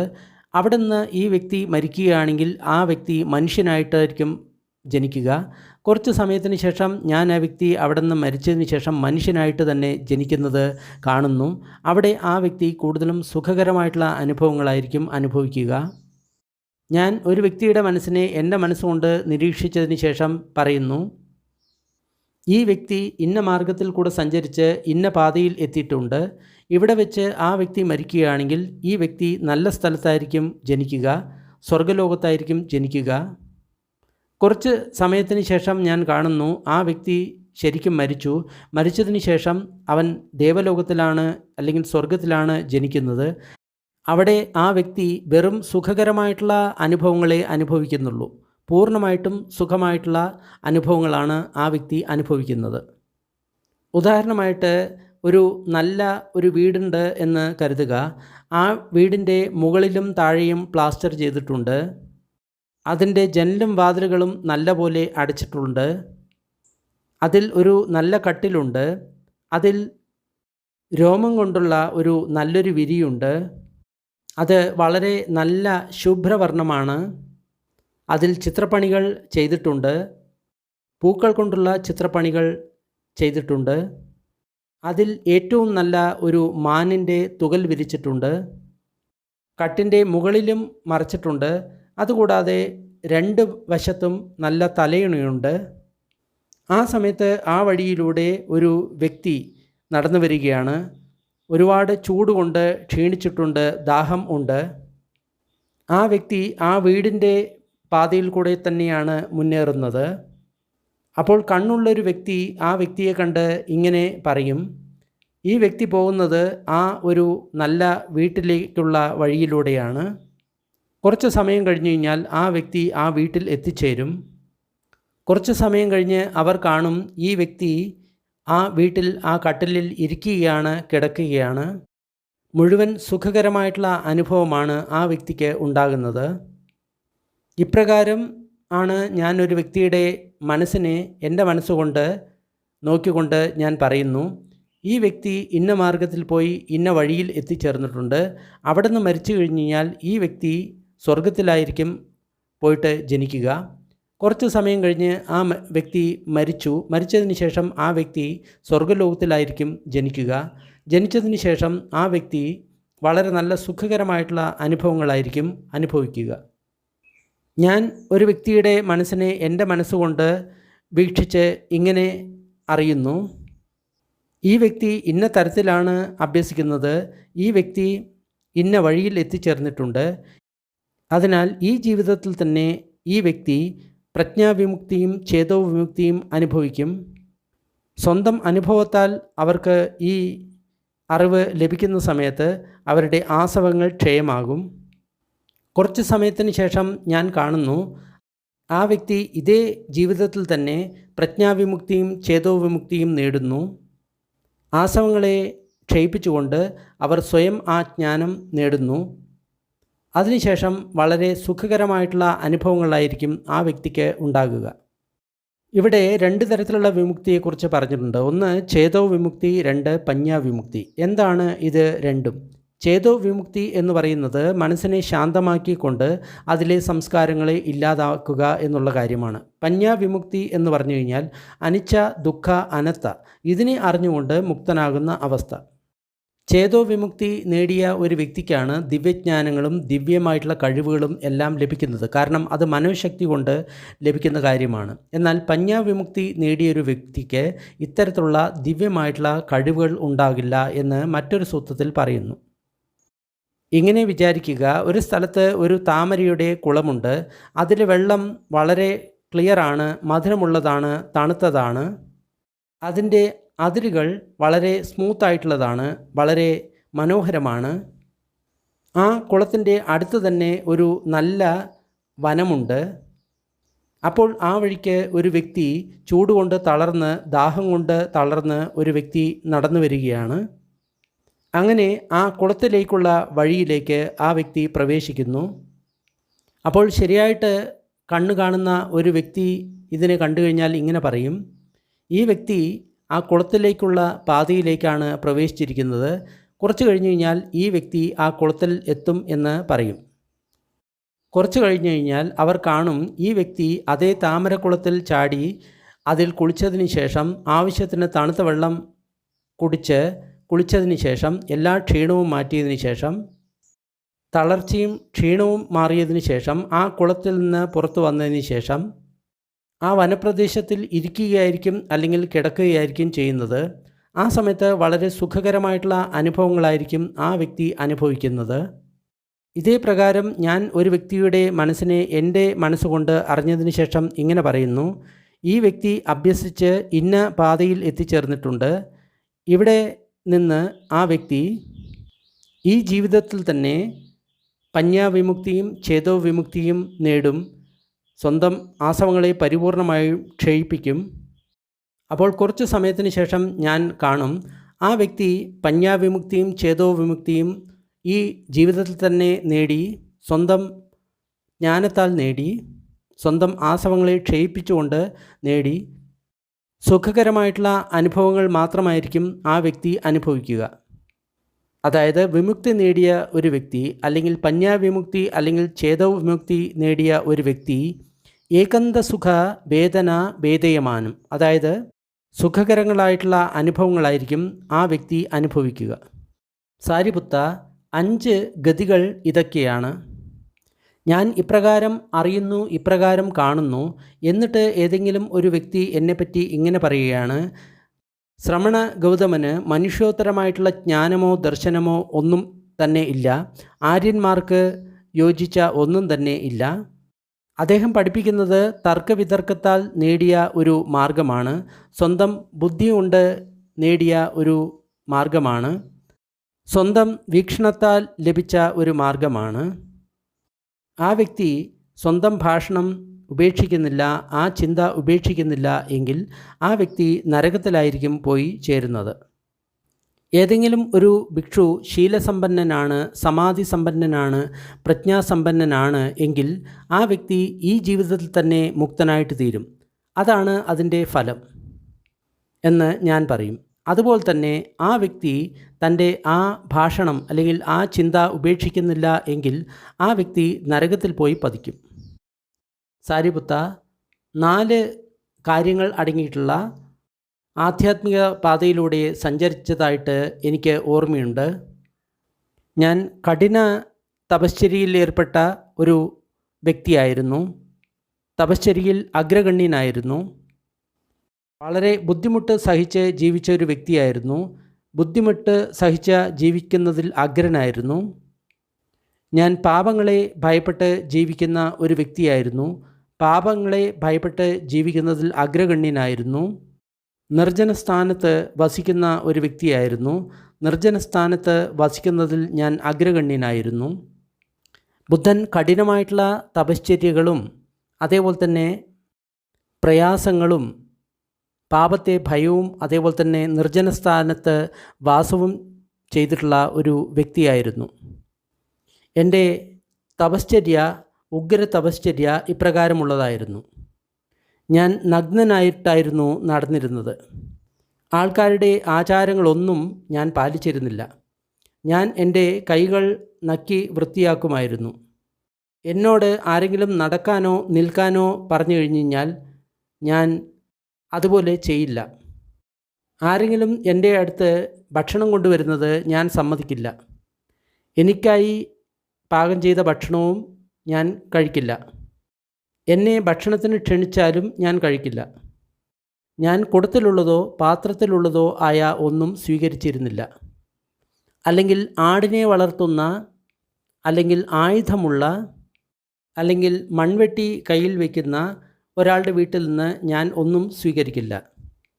ഒരു ദമ്പതികൾ ഭക്ഷണം കഴിക്കുന്ന സ്ഥലത്തുനിന്ന്, അല്ലെങ്കിൽ ഗർഭിണിയായ യുവതിയുള്ള ഒരു വീട്ടിൽ നിന്ന്, മുലയൂട്ടുന്ന ഒരു സ്ത്രീയുള്ള വീട്ടിൽ നിന്ന്, ആ സ്ത്രീയുടെ വീട്ടിൽ ഒരു പുരുഷൻ ഉണ്ടെങ്കിൽ, അന്നദാനമുണ്ട് എന്ന് ആരെങ്കിലും വിളംബരം ചെയ്തിട്ടുണ്ട് എങ്കിൽ, എവിടെയെങ്കിലും ഒരു നായ കാത്തിരിക്കുന്നുണ്ട് എങ്കിൽ, ഈച്ച പറക്കുകയാണ് എങ്കിൽ, ഇത്തരം ഒരു സ്ഥലങ്ങളിൽ നിന്നും ഞാൻ ഭക്ഷണം കഴിക്കുമായിരുന്നില്ല. അതായത് അത്രയധികം നിയമങ്ങൾ ഞാൻ പാലിച്ചിരുന്നു എന്നാണ് പറയുന്നത്. ഞാൻ മത്സ്യമോ മാംസമോ മദ്യമോ വൈനോ ഒന്നും ഞാൻ സ്വീകരിക്കുമായിരുന്നില്ല. ഞാൻ ബിയർ അല്ലെങ്കിൽ മദ്യം കുടിക്കുമായിരുന്നില്ല. ഞാൻ ഭിക്ഷയ്ക്ക് ഒരു വീട്ടിൽ മാത്രമേ പോകുമായിരുന്നുള്ളൂ. ഒരു കവിൾ ഭക്ഷണം മാത്രമേ ഞാൻ കഴിച്ചിരുന്നുള്ളൂ. അല്ലെങ്കിൽ 2 വീട്ടിൽ പോകും, 2 കവിൾ മാത്രം ഭക്ഷണം കഴിക്കും. അല്ലെങ്കിൽ ഏറ്റവും കൂടിയത് 7 വീടുകളിൽ പോകുമായിരുന്നു, 7 കവിൾ ഭക്ഷണം മാത്രമേ ഞാൻ കഴിക്കുമായിരുന്നുള്ളൂ. ഞാൻ ഒരു ദിവസം ചെറിയ ഒരു സോസറിലുള്ള ഭക്ഷണം മാത്രമേ കഴിക്കുമായിരുന്നുള്ളൂ. അതായത് ഹിന്ദിയിൽ കട്ടോരി എന്ന് പറയും, നമ്മളുടെ കറിയെല്ലാം വയ്ക്കുന്ന ചെറിയൊരു പാത്രം. അത്ര ഭക്ഷണം മാത്രമേ ഞാൻ ഒരു ദിവസം കഴിക്കുമായിരുന്നുള്ളൂ. ഒരു ദിവസം 2 സോസർ മാത്രമേ കഴിക്കുമായിരുന്നുള്ളൂ. 7 സോസർ മാത്രമേ ഒരു ദിവസം കഴിക്കുമായിരുന്നുള്ളൂ. ഞാൻ ഒരു ദിവസം ഒരിക്കൽ മാത്രമേ കഴിക്കുമായിരുന്നുള്ളൂ. 2 ദിവസത്തിൽ ഒരിക്കൽ മാത്രമേ കഴിക്കുമായിരുന്നുള്ളൂ. ആഴ്ചയിൽ ഒരിക്കൽ മാത്രമേ കഴിക്കുമായിരുന്നുള്ളൂ. അങ്ങനെ 14 ദിവസത്തിൽ ഒരിക്കൽ മാത്രമേ കഴിക്കുമായിരുന്നുള്ളൂ. ഞാൻ ഇപ്രകാരം കൃത്യമായ ഇടവേളകളിൽ മാത്രമേ ഭക്ഷണം കഴിക്കുമായിരുന്നുള്ളൂ. ഞാൻ മരുന്ന് ചെടികളെ ഭക്ഷിക്കുമായിരുന്നു, ചെറുധാന്യങ്ങളെ ഭക്ഷിക്കുമായിരുന്നു, വന്യമായി വളരുന്ന അരി ഭക്ഷിക്കുമായിരുന്നു, ഗുണമില്ലാത്ത അരി ഭക്ഷിക്കുമായിരുന്നു, വെള്ളത്തിൽ വളരുന്ന സസ്യം ഭക്ഷിക്കുമായിരുന്നു, അരിത്തവിട് ഭക്ഷിക്കുമായിരുന്നു, കഞ്ഞിവെള്ളം കുടിക്കുമായിരുന്നു, എള്ളിൻ്റെ പൊടി കഴിക്കുമായിരുന്നു, പുല്ല് അല്ലെങ്കിൽ ചാണകം കഴിക്കുമായിരുന്നു. ഞാൻ ചിലപ്പോൾ വനത്തിലെ വേരുകളും അല്ലെങ്കിൽ പഴങ്ങളും മാത്രമായിരുന്നു കഴിച്ചുകൊണ്ടിരുന്നത്. അല്ലെങ്കിൽ വനത്തിൽ വീണ് കിടക്കുന്ന പഴങ്ങളായിരുന്നു ഞാൻ ഭക്ഷിച്ചിരുന്നത്. ഞാൻ ചണച്ചാക്ക് കൊണ്ടുള്ള വസ്ത്രമായിരുന്നു ധരിച്ചു കൊണ്ടിരുന്നത്. അല്ലെങ്കിൽ ചണവുമായിട്ട് മിക്സ് ചെയ്ത മറ്റേതെങ്കിലും വസ്ത്രമായിരുന്നു ഞാൻ ധരിച്ചിരുന്നത്. മൃതദേഹത്തെ പുതപ്പിച്ചിരുന്ന വസ്ത്രമായിരുന്നു ഞാൻ ധരിച്ചിരുന്നത്. ഉപേക്ഷിച്ച തുണിയായിരുന്നു ഞാൻ ധരിച്ചിരുന്നത്. മരത്തൊലിയായിരുന്നു വസ്ത്രമായിട്ട് ഞാൻ ധരിച്ചിരുന്നത്. കലമാനിൻ്റെ തോലായിരുന്നു വസ്ത്രമായിട്ട് ധരിച്ചിരുന്നത്. കുശപ്പുല്ല്, മരവുരി അല്ലെങ്കിൽ മരക്കഷ്ണം, മനുഷ്യ രോമം, കുതിരയുടെ വാലിലെ രോമം അല്ലെങ്കിൽ മൂങ്ങിയുടെ ചിറകുകൾ, ഇതെല്ലാമാണ് ഞാൻ ധരിച്ചിരുന്നത്. ഞാൻ എൻ്റെ തലമുടിയും മീശയും പറിച്ചു കളയുന്ന അഭ്യാസമായിരുന്നു ചെയ്തുകൊണ്ടിരുന്നത്. ഇന്നും ചില ജൈനന്മാർ ഇങ്ങനെ അഭ്യസിക്കാറുണ്ട്. ഞാൻ തുടർച്ചയായിട്ട് നിൽക്കുമായിരുന്നു, ഒരിക്കലും ഇരിക്കുമായിരുന്നില്ല. ഞാൻ കുന്തിച്ചിരിക്കുമായിരുന്നു, അതായത് സ്ക്വാട്ടിംഗ് പൊസിഷൻ. എന്നിട്ട് കുന്തിച്ച് തന്നെ ഇരിക്കുന്ന അഭ്യാസം ചെയ്തിരുന്നു. മുള്ളുള്ള കിടക്കയിൽ ഞാൻ കിടന്നിരുന്നു. മുള്ളുകളെ എൻ്റെ കിടക്കയായിട്ട് ഞാൻ ഉപയോഗിച്ചിരുന്നു. ദിവസവും വെള്ളത്തിൽ 3 നേരം മുങ്ങുന്ന അഭ്യാസം ഞാൻ ചെയ്തിരുന്നു. അത് ഞാൻ സന്ധ്യാസമയത്തും ചെയ്യുമായിരുന്നു. ചില ആൾക്കാരുണ്ട് ഇങ്ങനെ ദിവസം പല പ്രാവശ്യം കുളിച്ച് ശുദ്ധി വരുത്തുന്ന ആൾക്കാരുണ്ട്. അതിനെപ്പറ്റിയാണ് ഇവിടെ പറയുന്നത്. അതിനാൽ ഞാൻ പലതരത്തിൽ എൻ്റെ ശരീരത്തെ ക്ലേശിപ്പിക്കുന്ന ഈ കഠിന തപശ്ചര്യകൾ പല സമയത്തായിട്ട് ഞാൻ അഭ്യസിച്ചിട്ടുണ്ട്. സാരിപുത്ത, അതായിരുന്നു എൻ്റെ തപശ്ചര്യ.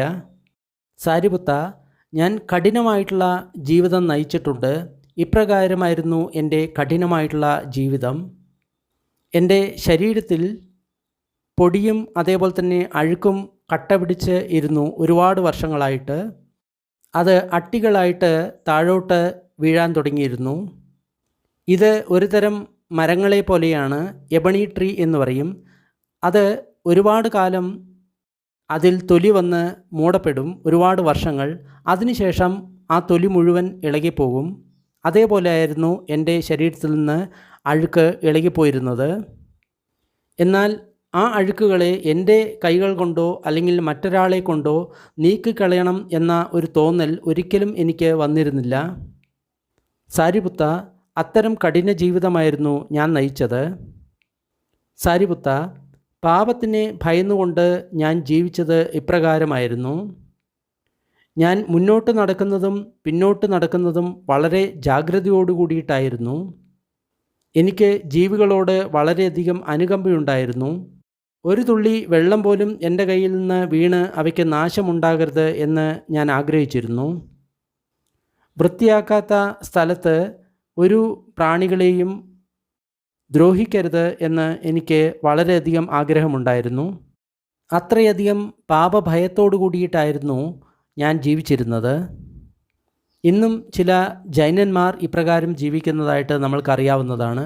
അവർ ഒരിക്കലും പ്രാണി ഹിംസ ചെയ്യില്ല. അത് ഒഴിവാക്കാൻ എത്ര മുന്നോട്ട് പോകാൻ സാധിക്കുമോ അവർ അത്രയും മുന്നോട്ട് പോകും. എൻ്റെ നിർജ്ജനവാസം ഇപ്രകാരത്തിലുള്ളതായിരുന്നു. ഞാൻ വനങ്ങളുടെ ഉള്ളിലേക്ക് പ്രവേശിക്കുമായിരുന്നു. എന്നിട്ട് അവിടെ തന്നെ താമസിക്കുമായിരുന്നു. ഞാൻ ഏതെങ്കിലും പശുപാലകനെയോ അല്ലെങ്കിൽ ആട് മേയ്ക്കുന്ന വ്യക്തിയെയോ പുല്ലരിയാനോ വിറക് കൊണ്ടുപോകാനോ വരുന്ന ഒരു വ്യക്തിയെയോ അല്ലെങ്കിൽ മരം മുറിക്കാനെത്തിയ ഒരു വ്യക്തിയെയോ കണ്ടു കഴിഞ്ഞു കഴിഞ്ഞാൽ ഞാൻ വനങ്ങളിൽ നിന്ന് വനങ്ങളിലേക്ക് ഓടുമായിരുന്നു.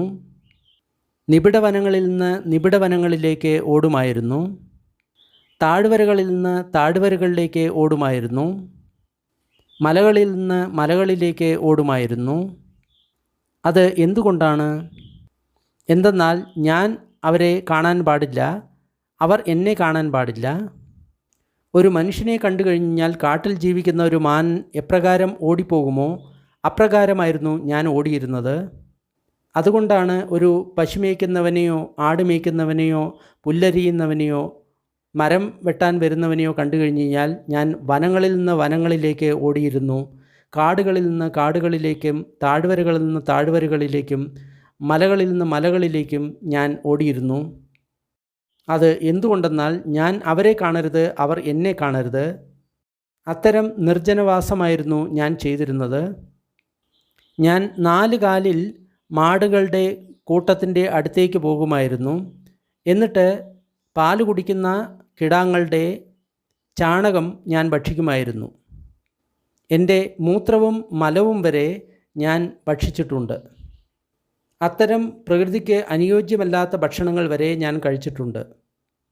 ഞാൻ ഭയം ഉളവാക്കുന്ന വനത്തിൻ്റെ ഉള്ളിലേക്ക് പ്രവേശിക്കാറുണ്ട്. ആ വനങ്ങൾ വളരെ ഭയം ഉണ്ടാക്കുന്നതായിരുന്നു. നിങ്ങളുടെ രാഗം നഷ്ടമല്ലായിരുന്നു എങ്കിൽ നിങ്ങളുടെ രോമങ്ങൾ എഴുന്നേറ്റ് നിൽക്കുന്ന അവസ്ഥ ആ വനങ്ങളിൽ ഉണ്ടാകുമായിരുന്നു. ആ സമയത്ത് ജനുവരി മാസങ്ങളിലെ കൊടും തണുപ്പിൽ മഞ്ഞ് വീഴുന്ന സമയത്ത് ഞാൻ രാത്രിയിൽ തുറന്ന സ്ഥലത്ത് ഇരിക്കുമായിരുന്നു, പകൽ കാട്ടിനുള്ളിൽ ഇരിക്കുമായിരുന്നു. എന്നാൽ വേനലിൻ്റെ അവസാന മാസങ്ങളിൽ ദിനസമയത്ത് ഞാൻ പുറത്തും രാത്രി സമയങ്ങളിൽ ഞാൻ കാട്ടിനുള്ളിലും താമസിക്കുമായിരുന്നു. അപ്പോൾ മുൻപ് ഒരിക്കലും പഠിക്കാത്ത ഈ ഗാഥകൾ എൻ്റെ മനസ്സിൽ വന്നു. ഈ ഭയപ്പെടുത്തുന്ന വനത്തിൽ രാത്രി തണുത്ത് മരവിച്ച് ഞാൻ ഇവിടെ ഒറ്റയ്ക്കിരിക്കുന്നു, നഗ്നനായിട്ട് ഇരിക്കുന്നു. അടുത്ത് ഒട്ടും തന്നെ തീയില്ല. എന്നാലും ഈ മുനി ലക്ഷ്യത്തിന് ആഗ്രഹിക്കുന്നു. ഞാൻ ശ്മശാനത്തിൽ അസ്ഥികൾ കൊണ്ട് ഒരു കിടക്കയുണ്ടാക്കി അതിൽ കിടക്കുമായിരുന്നു. അതിൽ എൻ്റെ തലയിണ അസ്ഥികളായിരുന്നു. ആ സമയത്ത് ഗ്രാമങ്ങളിൽ നിന്ന് റൗഡികൾ വരുമായിരുന്നു. അവർ എന്നെ തുപ്പുമായിരുന്നു, എൻ്റെ ശരീരത്ത് മൂത്രമൊഴിക്കുമായിരുന്നു. എന്നെ മണ്ണെറിയുമായിരുന്നു, എൻ്റെ കാതിൽ കമ്പുകൊണ്ട് കുത്തുമായിരുന്നു. എന്നാൽ ഒരിക്കലും അവർക്കെതിരെ ഒരു ചീത്ത വിചാരം എൻ്റെ മനസ്സിൽ വന്നതായിട്ട് ഞാൻ ഓർക്കുന്നില്ല. അത്രയധികം സമതയോടുകൂടിയിട്ടായിരുന്നു ഞാൻ ജീവിച്ചിരുന്നത്. സാരിപുത്ത, ചില ശ്രമണ ബ്രാഹ്മണന്മാർക്ക് ഇത്തരത്തിലുള്ള ദർശനമുണ്ട്, ഇത്തരത്തിലുള്ള തത്വശാസ്ത്രമുണ്ട്. ആഹാരേന ശുദ്ധീതി, അതായത് ആഹാരത്തിൽ നിന്നാണ് ശുദ്ധി വരുന്നത്. ഇന്നും പല ആൾക്കാരും ഈ രീതിയിൽ കരുതുന്നുണ്ട്. ആഹാരശുദ്ധി സത്വശുദ്ധി എന്ന് പറഞ്ഞിട്ട് ആഹാരം ശുദ്ധമായി കഴിഞ്ഞാൽ നമ്മുടെ മനസ്സ് ശുദ്ധമാകും എന്ന് വിചാരിക്കുന്ന ആൾക്കാർ ഇന്നും ജീവിക്കുന്നുണ്ട്. അപ്പോൾ അങ്ങനെയുള്ള ആൾക്കാർ പറയും, നമ്മൾ മൾബറി പഴം കഴിച്ച് ജീവിക്കാം. മൾബറി പഴം എന്ന് പറയുന്നത് വളരെ ചെറിയ പഴമാണ്, മുന്തിരിയേക്കാൾ ചെറിയ പഴമാണ്. കാരണം അവരുടെ വിശ്വാസം ആഹാരത്തിൽ നിന്നാണ് ശുദ്ധി ഉണ്ടാകുന്നത്. അതിനാൽ പഴങ്ങൾ മാത്രം ജീവിച്ച് അങ്ങനെ ശുദ്ധി വരുത്താൻ അവർ പറയും. അപ്പോൾ അവർ മൾബറി പഴം കഴിക്കും. ഇതിൻ്റെ ഇംഗ്ലീഷ് വേർഡ് ജുജൂബ് എന്നാണ്. മൾബറിയാണ് അർത്ഥം എന്ന് വിചാരിക്കുന്നു. ജുജൂബിൻ്റെ പൗഡർ അവർ കഴിക്കും. ജുജൂബിൻ്റെ ജ്യൂസുകൾ അവർ കഴിക്കും. ജുജൂബ് കൊണ്ട് അല്ലെങ്കിൽ മൾബറി പഴങ്ങൾ കൊണ്ട് ഒരുപാട് വിഭവങ്ങൾ ഉണ്ടാക്കി അവർ ആസ്വദിക്കും. എന്നാൽ ഞാൻ വെറും ഒരു മൾബറി പഴം മാത്രമായിരുന്നു കഴിച്ചുകൊണ്ടിരുന്നത്. സാരിപുത്തൻ ചിലപ്പോൾ ഇങ്ങനെ വിചാരിക്കും, ആ സമയത്തുള്ള മൾബറി പഴങ്ങൾ വളരെ വലുതായിരിക്കും. എന്നാൽ ഒരിക്കലും അങ്ങനെ കരുതരുത്. ഇന്നുള്ള മൾബറി പഴത്തിൻ്റെ വലിപ്പം തന്നെയായിരുന്നു ആ സമയത്തും ഉണ്ടായിരുന്നത്.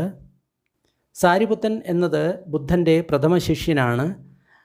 ബുദ്ധന് എപ്പോഴും 2 മുതിർന്ന ശിഷ്യന്മാരുണ്ടാകും. ഒരു വ്യക്തി ബുദ്ധൻ്റെ വലങ്കൈ, മറ്റൊരു വ്യക്തി ഇടങ്കൈ. സാരിപുത്തൻ വലങ്കൈയാണ്, അതേപോലെ തന്നെ മഹാമൊഗ്ഗളാനൻ ഇടങ്കൈയാണ്. സാരിപുത്തൻ പ്രജ്ഞയിൽ അഗ്രഗണ്യനാണ്, മഹാമൊഗ്ഗളാനൻ സിദ്ധികളിൽ അഗ്രഗണ്യനാണ്.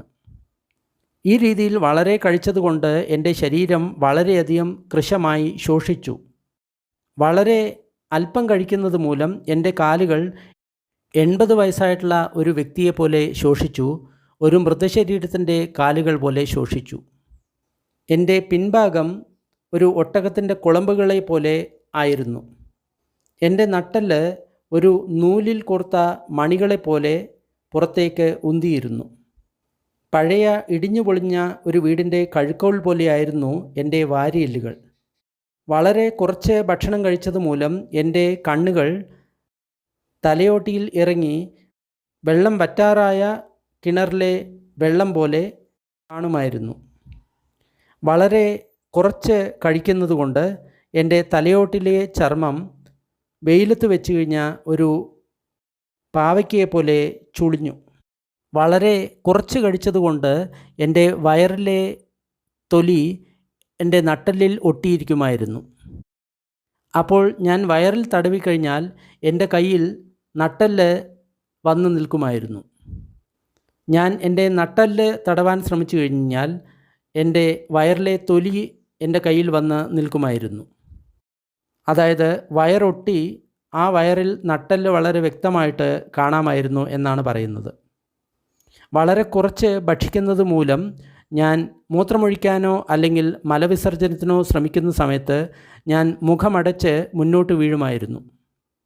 വളരെ കുറച്ച് ഭക്ഷിക്കുന്നത് മൂലം ഞാൻ എൻ്റെ കാലുകളെ കൈകൊണ്ട് തടവുന്ന സമയത്ത് എൻ്റെ രോമങ്ങൾ അത് ജീർണിച്ചത് മൂലം പൊടിഞ്ഞ് താഴെ വീഴുമായിരുന്നു.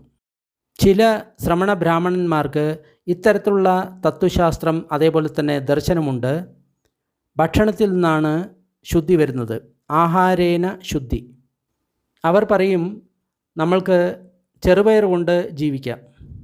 വീണ്ടും നേരത്തെ പറഞ്ഞ എല്ലാം ഇവിടെ റിപ്പീറ്റേഷൻ ചെയ്യുന്നുണ്ട്. അവർ ചെറുപയർ കൊണ്ട് പല കാര്യങ്ങൾ ഉണ്ടാക്കുന്ന സമയത്ത് ബുദ്ധൻ വെറും ഒരു ചെറുപയർ മാത്രം കഴിച്ച് ജീവിച്ചു. അങ്ങനെ ചിലർ പറയും നമ്മൾക്ക് എള്ള് കഴിച്ച് ജീവിക്കാം. ചിലർ പറയും നമ്മൾക്ക് സാധാരണ അരി ഭക്ഷിച്ച് ജീവിക്കാം. അതായത് ഇതെല്ലാം പണ്ടുള്ള തപശ്ചര്യകളായിരുന്നു. അതായത് നമ്മുടെ ശരീരത്തെ നമ്മൾ എത്രത്തോളം ദ്രോഹിക്കുന്നുവോ അത്രത്തോളം നമ്മളുടെ പാപങ്ങൾ മാറും. അതേപോലെ തന്നെ ഭക്ഷണം എത്രത്തോളം കമ്മിയാക്കുന്നുവോ അത്രത്തോളം നമ്മളുടെ പാപങ്ങൾ മാറും എന്നുള്ളൊരു വിശ്വാസം ആ സമയത്തുണ്ടായിരുന്നു. അതുകൊണ്ടാണ് ഈ രീതിയിലുള്ള കാര്യങ്ങളെല്ലാം ചെയ്തിരുന്നത്. അപ്പോൾ സാധാരണ അരി ഭക്ഷിക്കുന്ന സമയത്ത് ബുദ്ധൻ ഒരു അരി മാത്രം ഭക്ഷിച്ചു. അപ്പോൾ ശരീരം വളരെ കൃശമായി, നട്ടെല്ല് വയറിലൂടെ കാണാൻ തുടങ്ങി, കാലുകൾ വളരെ കൃശമായി, കണ്ണ് തലയോട്ടിൻ്റെ ഉള്ളിൽ പോയി, കാല് തടവുമ്പോൾ രോമങ്ങൾ കൊഴിഞ്ഞു വീഴുമായിരുന്നു. അങ്ങനെ നേരത്തെ പറഞ്ഞിട്ടുള്ള എല്ലാ കാര്യങ്ങളും റിപ്പീറ്റേഷൻ ആവുന്നുണ്ട്. എന്നാൽ സാരിപുത്ത, അതുകൊണ്ടൊന്നും എനിക്ക് മനുഷ്യോത്തരമായിട്ടുള്ള ഏതെങ്കിലും ജ്ഞാനമോ അല്ലെങ്കിൽ ദർശനമോ, ആര്യന്മാർക്ക് അല്ലെങ്കിൽ മുക്തി നേടിയവർക്ക് ലഭിക്കുന്ന ദർശനമോ എനിക്ക് ആ തപശ്ചര്യകൾ കൊണ്ട് എനിക്ക് ലഭിച്ചിട്ടില്ല.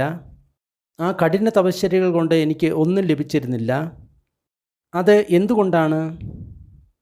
എന്തെന്നാൽ ആര്യന്മാർക്ക് ലഭിച്ചിരുന്ന ആ പ്രജ്ഞ എനിക്ക് ലഭിച്ചിരുന്നില്ല. അത് ആസവങ്ങളെ ക്ഷയിപ്പിക്കുന്നതായിരുന്നു. അതുമൂലം പൂർണ്ണമായിട്ടുള്ള ദുഃഖത്തിൻ്റെ ക്ഷയം ഉണ്ടാകുമായിരുന്നു. ഇതിൽ നിന്ന് ഒരു കാര്യം വ്യക്തമാണ്, എത്രയധികം ബുദ്ധിമുട്ടിയിട്ടാണ് ഭഗവാൻ ബുദ്ധൻ ഈ പ്രജ്ഞയെ നേടിയെടുത്തത് എന്ന് നമ്മൾക്ക് ഈ അനുഭവങ്ങളിൽ നിന്ന് നമ്മൾക്ക് വ്യക്തമാകുന്നതാണ്. ഇത് അറിയുന്ന സമയത്ത് നമ്മൾക്ക് വേണ്ടിയാണ് ഭഗവാൻ ഇത്രയധികം ബുദ്ധിമുട്ടിയത് എന്നുള്ള ഒരു തോന്നൽ നമ്മുടെ ഉള്ളിൽ ഉണ്ടാകും. സാരിപുത്ത, ചില ശ്രമണ ബ്രാഹ്മണന്മാർക്ക് ഇത്തരത്തിലുള്ള തത്വശാസ്ത്രമുണ്ട്, ഇത്തരത്തിലുള്ള ദർശനമുണ്ട്. സംസാരേന ശുദ്ധീതി, അതായത് നമ്മൾ സംസാരത്തിലൂടെ നമ്മൾ പോകുന്ന സമയത്ത് നമ്മൾക്ക് ശുദ്ധി ഉണ്ടാകുന്നു. അതായത് കർമ്മങ്ങൾക്കനുസരിച്ചിട്ട് നമ്മുടെ കർമ്മം അനുഭവിച്ചുകൊണ്ട് നമ്മൾ ജനന മരണ ചക്രങ്ങളിൽ കൂടെ ഇങ്ങനെ പോയി കഴിഞ്ഞ് കഴിഞ്ഞാൽ നമ്മൾക്ക് മുക്തി ഉണ്ടാകുന്നു. ഇങ്ങനെ വിശ്വസിക്കുന്ന ആൾക്കാർ ഇന്നുമുണ്ട്. നമ്മൾ എത്രയോ ജീവിതം എടുത്തിട്ട് വേണം നമ്മൾക്ക് ശുദ്ധി ലഭിക്കാൻ എന്ന് വിചാരിക്കുന്ന ആൾക്കാർ ഇന്നുമുണ്ട്. എന്നാൽ ഞാൻ പോകാത്ത ഒരു ഭവവും ഞാൻ കാണുന്നില്ല. ഇത്ര നീണ്ട സമയത്തിനിടയ്ക്ക് ശുദ്ധാവാസ ലോകത്തിൽ മാത്രം ഞാൻ പോയിട്ടില്ല, ബാക്കി എല്ലായിടത്തും പോയിട്ടുണ്ട്. ശുദ്ധാവാസ ലോകം എന്ന് പറയുന്നത് അത് ഒരു ദേവലോകമാണ്. മുക്തിയുടെ മൂന്നാമത്തെ അവസ്ഥ നേടിയ വ്യക്തികൾ മാത്രമേ അവിടെ എത്താറുള്ളൂ. അതിനുശേഷം അവർ ഒരിക്കലും ഈ ഭൂമിയിലോ അല്ലെങ്കിൽ മറ്റുള്ള ജന്മത്തിലേക്കോ വരാറില്ല. ആ ലോകത്തിൽ നിന്ന് തന്നെ അവർ മുക്തരാകുകയാണ് ചെയ്യുന്നത്. ബുദ്ധൻ അഥവാ ശുദ്ധാവാസത്തിൽ പോയിരുന്നു എങ്കിൽ അദ്ദേഹം അനാഗാമിയായി കഴിഞ്ഞാൽ മാത്രമേ അദ്ദേഹത്തിന് പോകാൻ കഴിയുമായിരുന്നുള്ളൂ. പിന്നീട് ഒരിക്കലും അദ്ദേഹം ഈ ലോകത്തിലേക്ക് വരുമായിരുന്നില്ല. അതുകൊണ്ടാണ് ശുദ്ധാവാസ ദേവലോകത്തിൽ മാത്രം ഞാൻ പോയിട്ടില്ല എന്ന് പറയുന്നത്. ഞാൻ ശുദ്ധാവാസ ദേവലോകത്തിൽ പോയിരുന്നു എങ്കിൽ ഈ ലോകത്തിലേക്ക് ഞാൻ ഒരിക്കലും തിരിച്ചു വരുമായിരുന്നില്ല. ചില ശ്രമണ ബ്രാഹ്മണന്മാർക്ക് ഇത്തരത്തിലുള്ള തത്വശാസ്ത്രവും ദർശനവുമുണ്ട്. ഉപപത്തിയ ശുദ്ധീതി, അതായത് ശുദ്ധത പുനർജന്മങ്ങളിലൂടെ മാത്രമേ കൈവരൂ എന്നുള്ള ഒരു തത്വശാസ്ത്രം. എന്നാൽ ഇത്ര നീണ്ട ജീവിതത്തിനിടയ്ക്ക് ഞാൻ പുനർജന്മം എടുക്കാത്ത ഒരു സ്ഥലവും എനിക്ക് കാണാൻ സാധിക്കുന്നില്ല, ശുദ്ധാവാസ ദേവലോകത്തിൽ ഒഴികെ. ചില ബ്രാഹ്മണർക്ക് ഇത്തരം തത്വശാസ്ത്രമുണ്ട്. ആവാസേന ശുദ്ധീതി, അതായത് ലോകത്തിനനുസരിച്ച് നമ്മൾക്ക് ശുദ്ധി ലഭിക്കും എന്ന് പറയുന്ന കാര്യം. അതായത് പല ലോകമുണ്ട്. ഇപ്പോൾ നമ്മൾ ദേവലോകത്ത് പോവുകയാണെങ്കിൽ നമ്മൾക്ക് ശുദ്ധി ലഭിക്കും എന്ന് പറയുന്ന ആ രീതിയിലുള്ളൊരു സങ്കല്പം.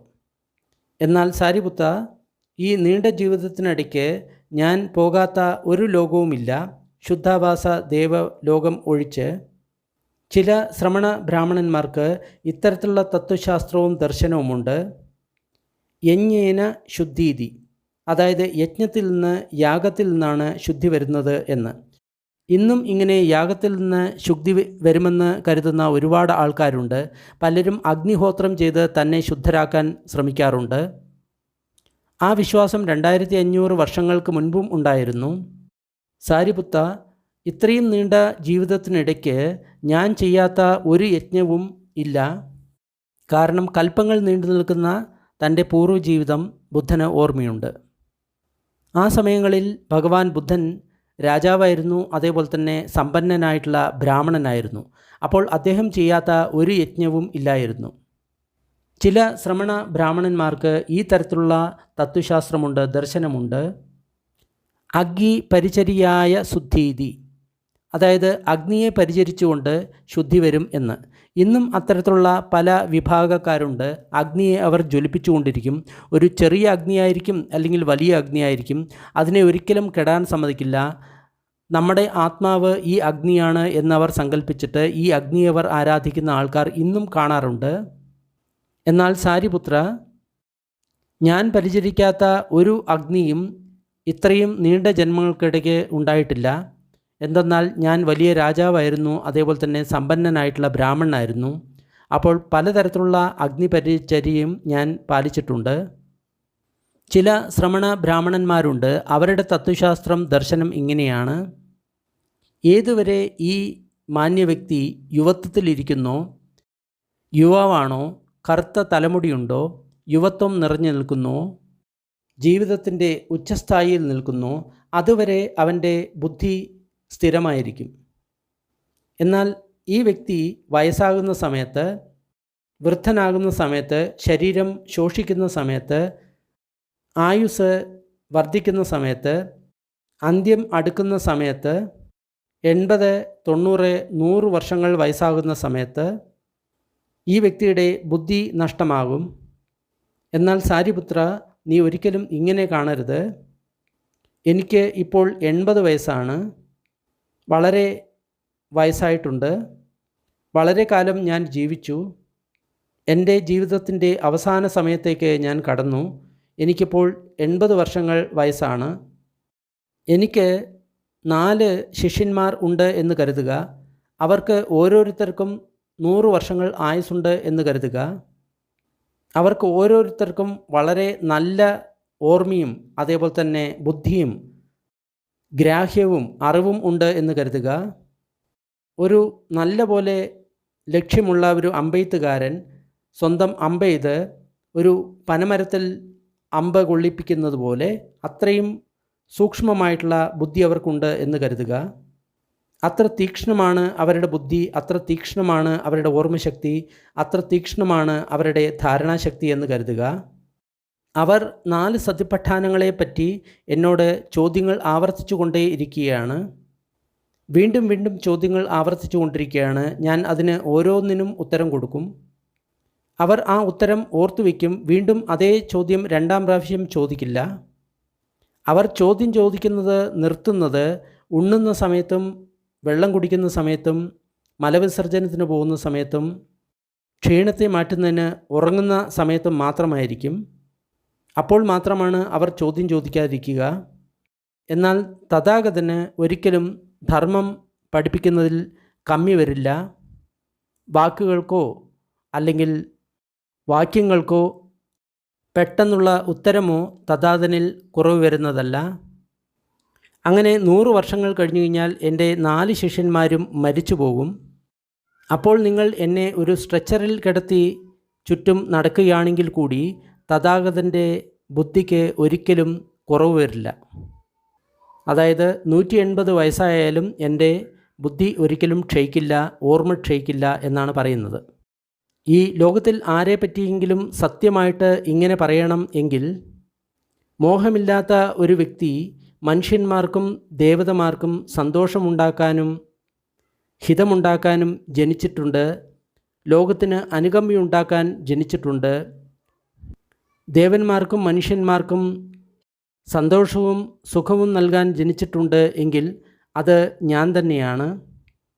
ആ സമയത്ത് വെനറബിൾ നാഗസമാല ഭഗവാന്റെ പുറകിൽ നിൽക്കുകയായിരുന്നു. അദ്ദേഹത്തെ വിശറി കൊണ്ട് വീശിക്കൊണ്ടിരിക്കുകയായിരുന്നു. അപ്പോൾ അദ്ദേഹം ബുദ്ധനോട് ഇങ്ങനെ പറഞ്ഞു: ആശ്ചര്യം ബന്ദേ, അത്ഭുതം ബന്ദേ. ഞാൻ ഈ ധർമ്മത്തിൻ്റെ വ്യാഖ്യാനം കേട്ടിരിക്കുന്ന സമയത്ത് എൻ്റെ രോമങ്ങൾ എഴുന്നേറ്റ് നിന്നു. ഈ ധർമ്മപര്യായത്തിൻ്റെ പേരെന്താണ്? നാഗസമാല. എങ്കിൽ ഈ ധർമ്മപര്യായത്തിൻ്റെ പേര് ലോമഹംസന പര്യായം എന്ന പേരിൽ ഓർത്തു വയ്ക്കാവുന്നതാണ്.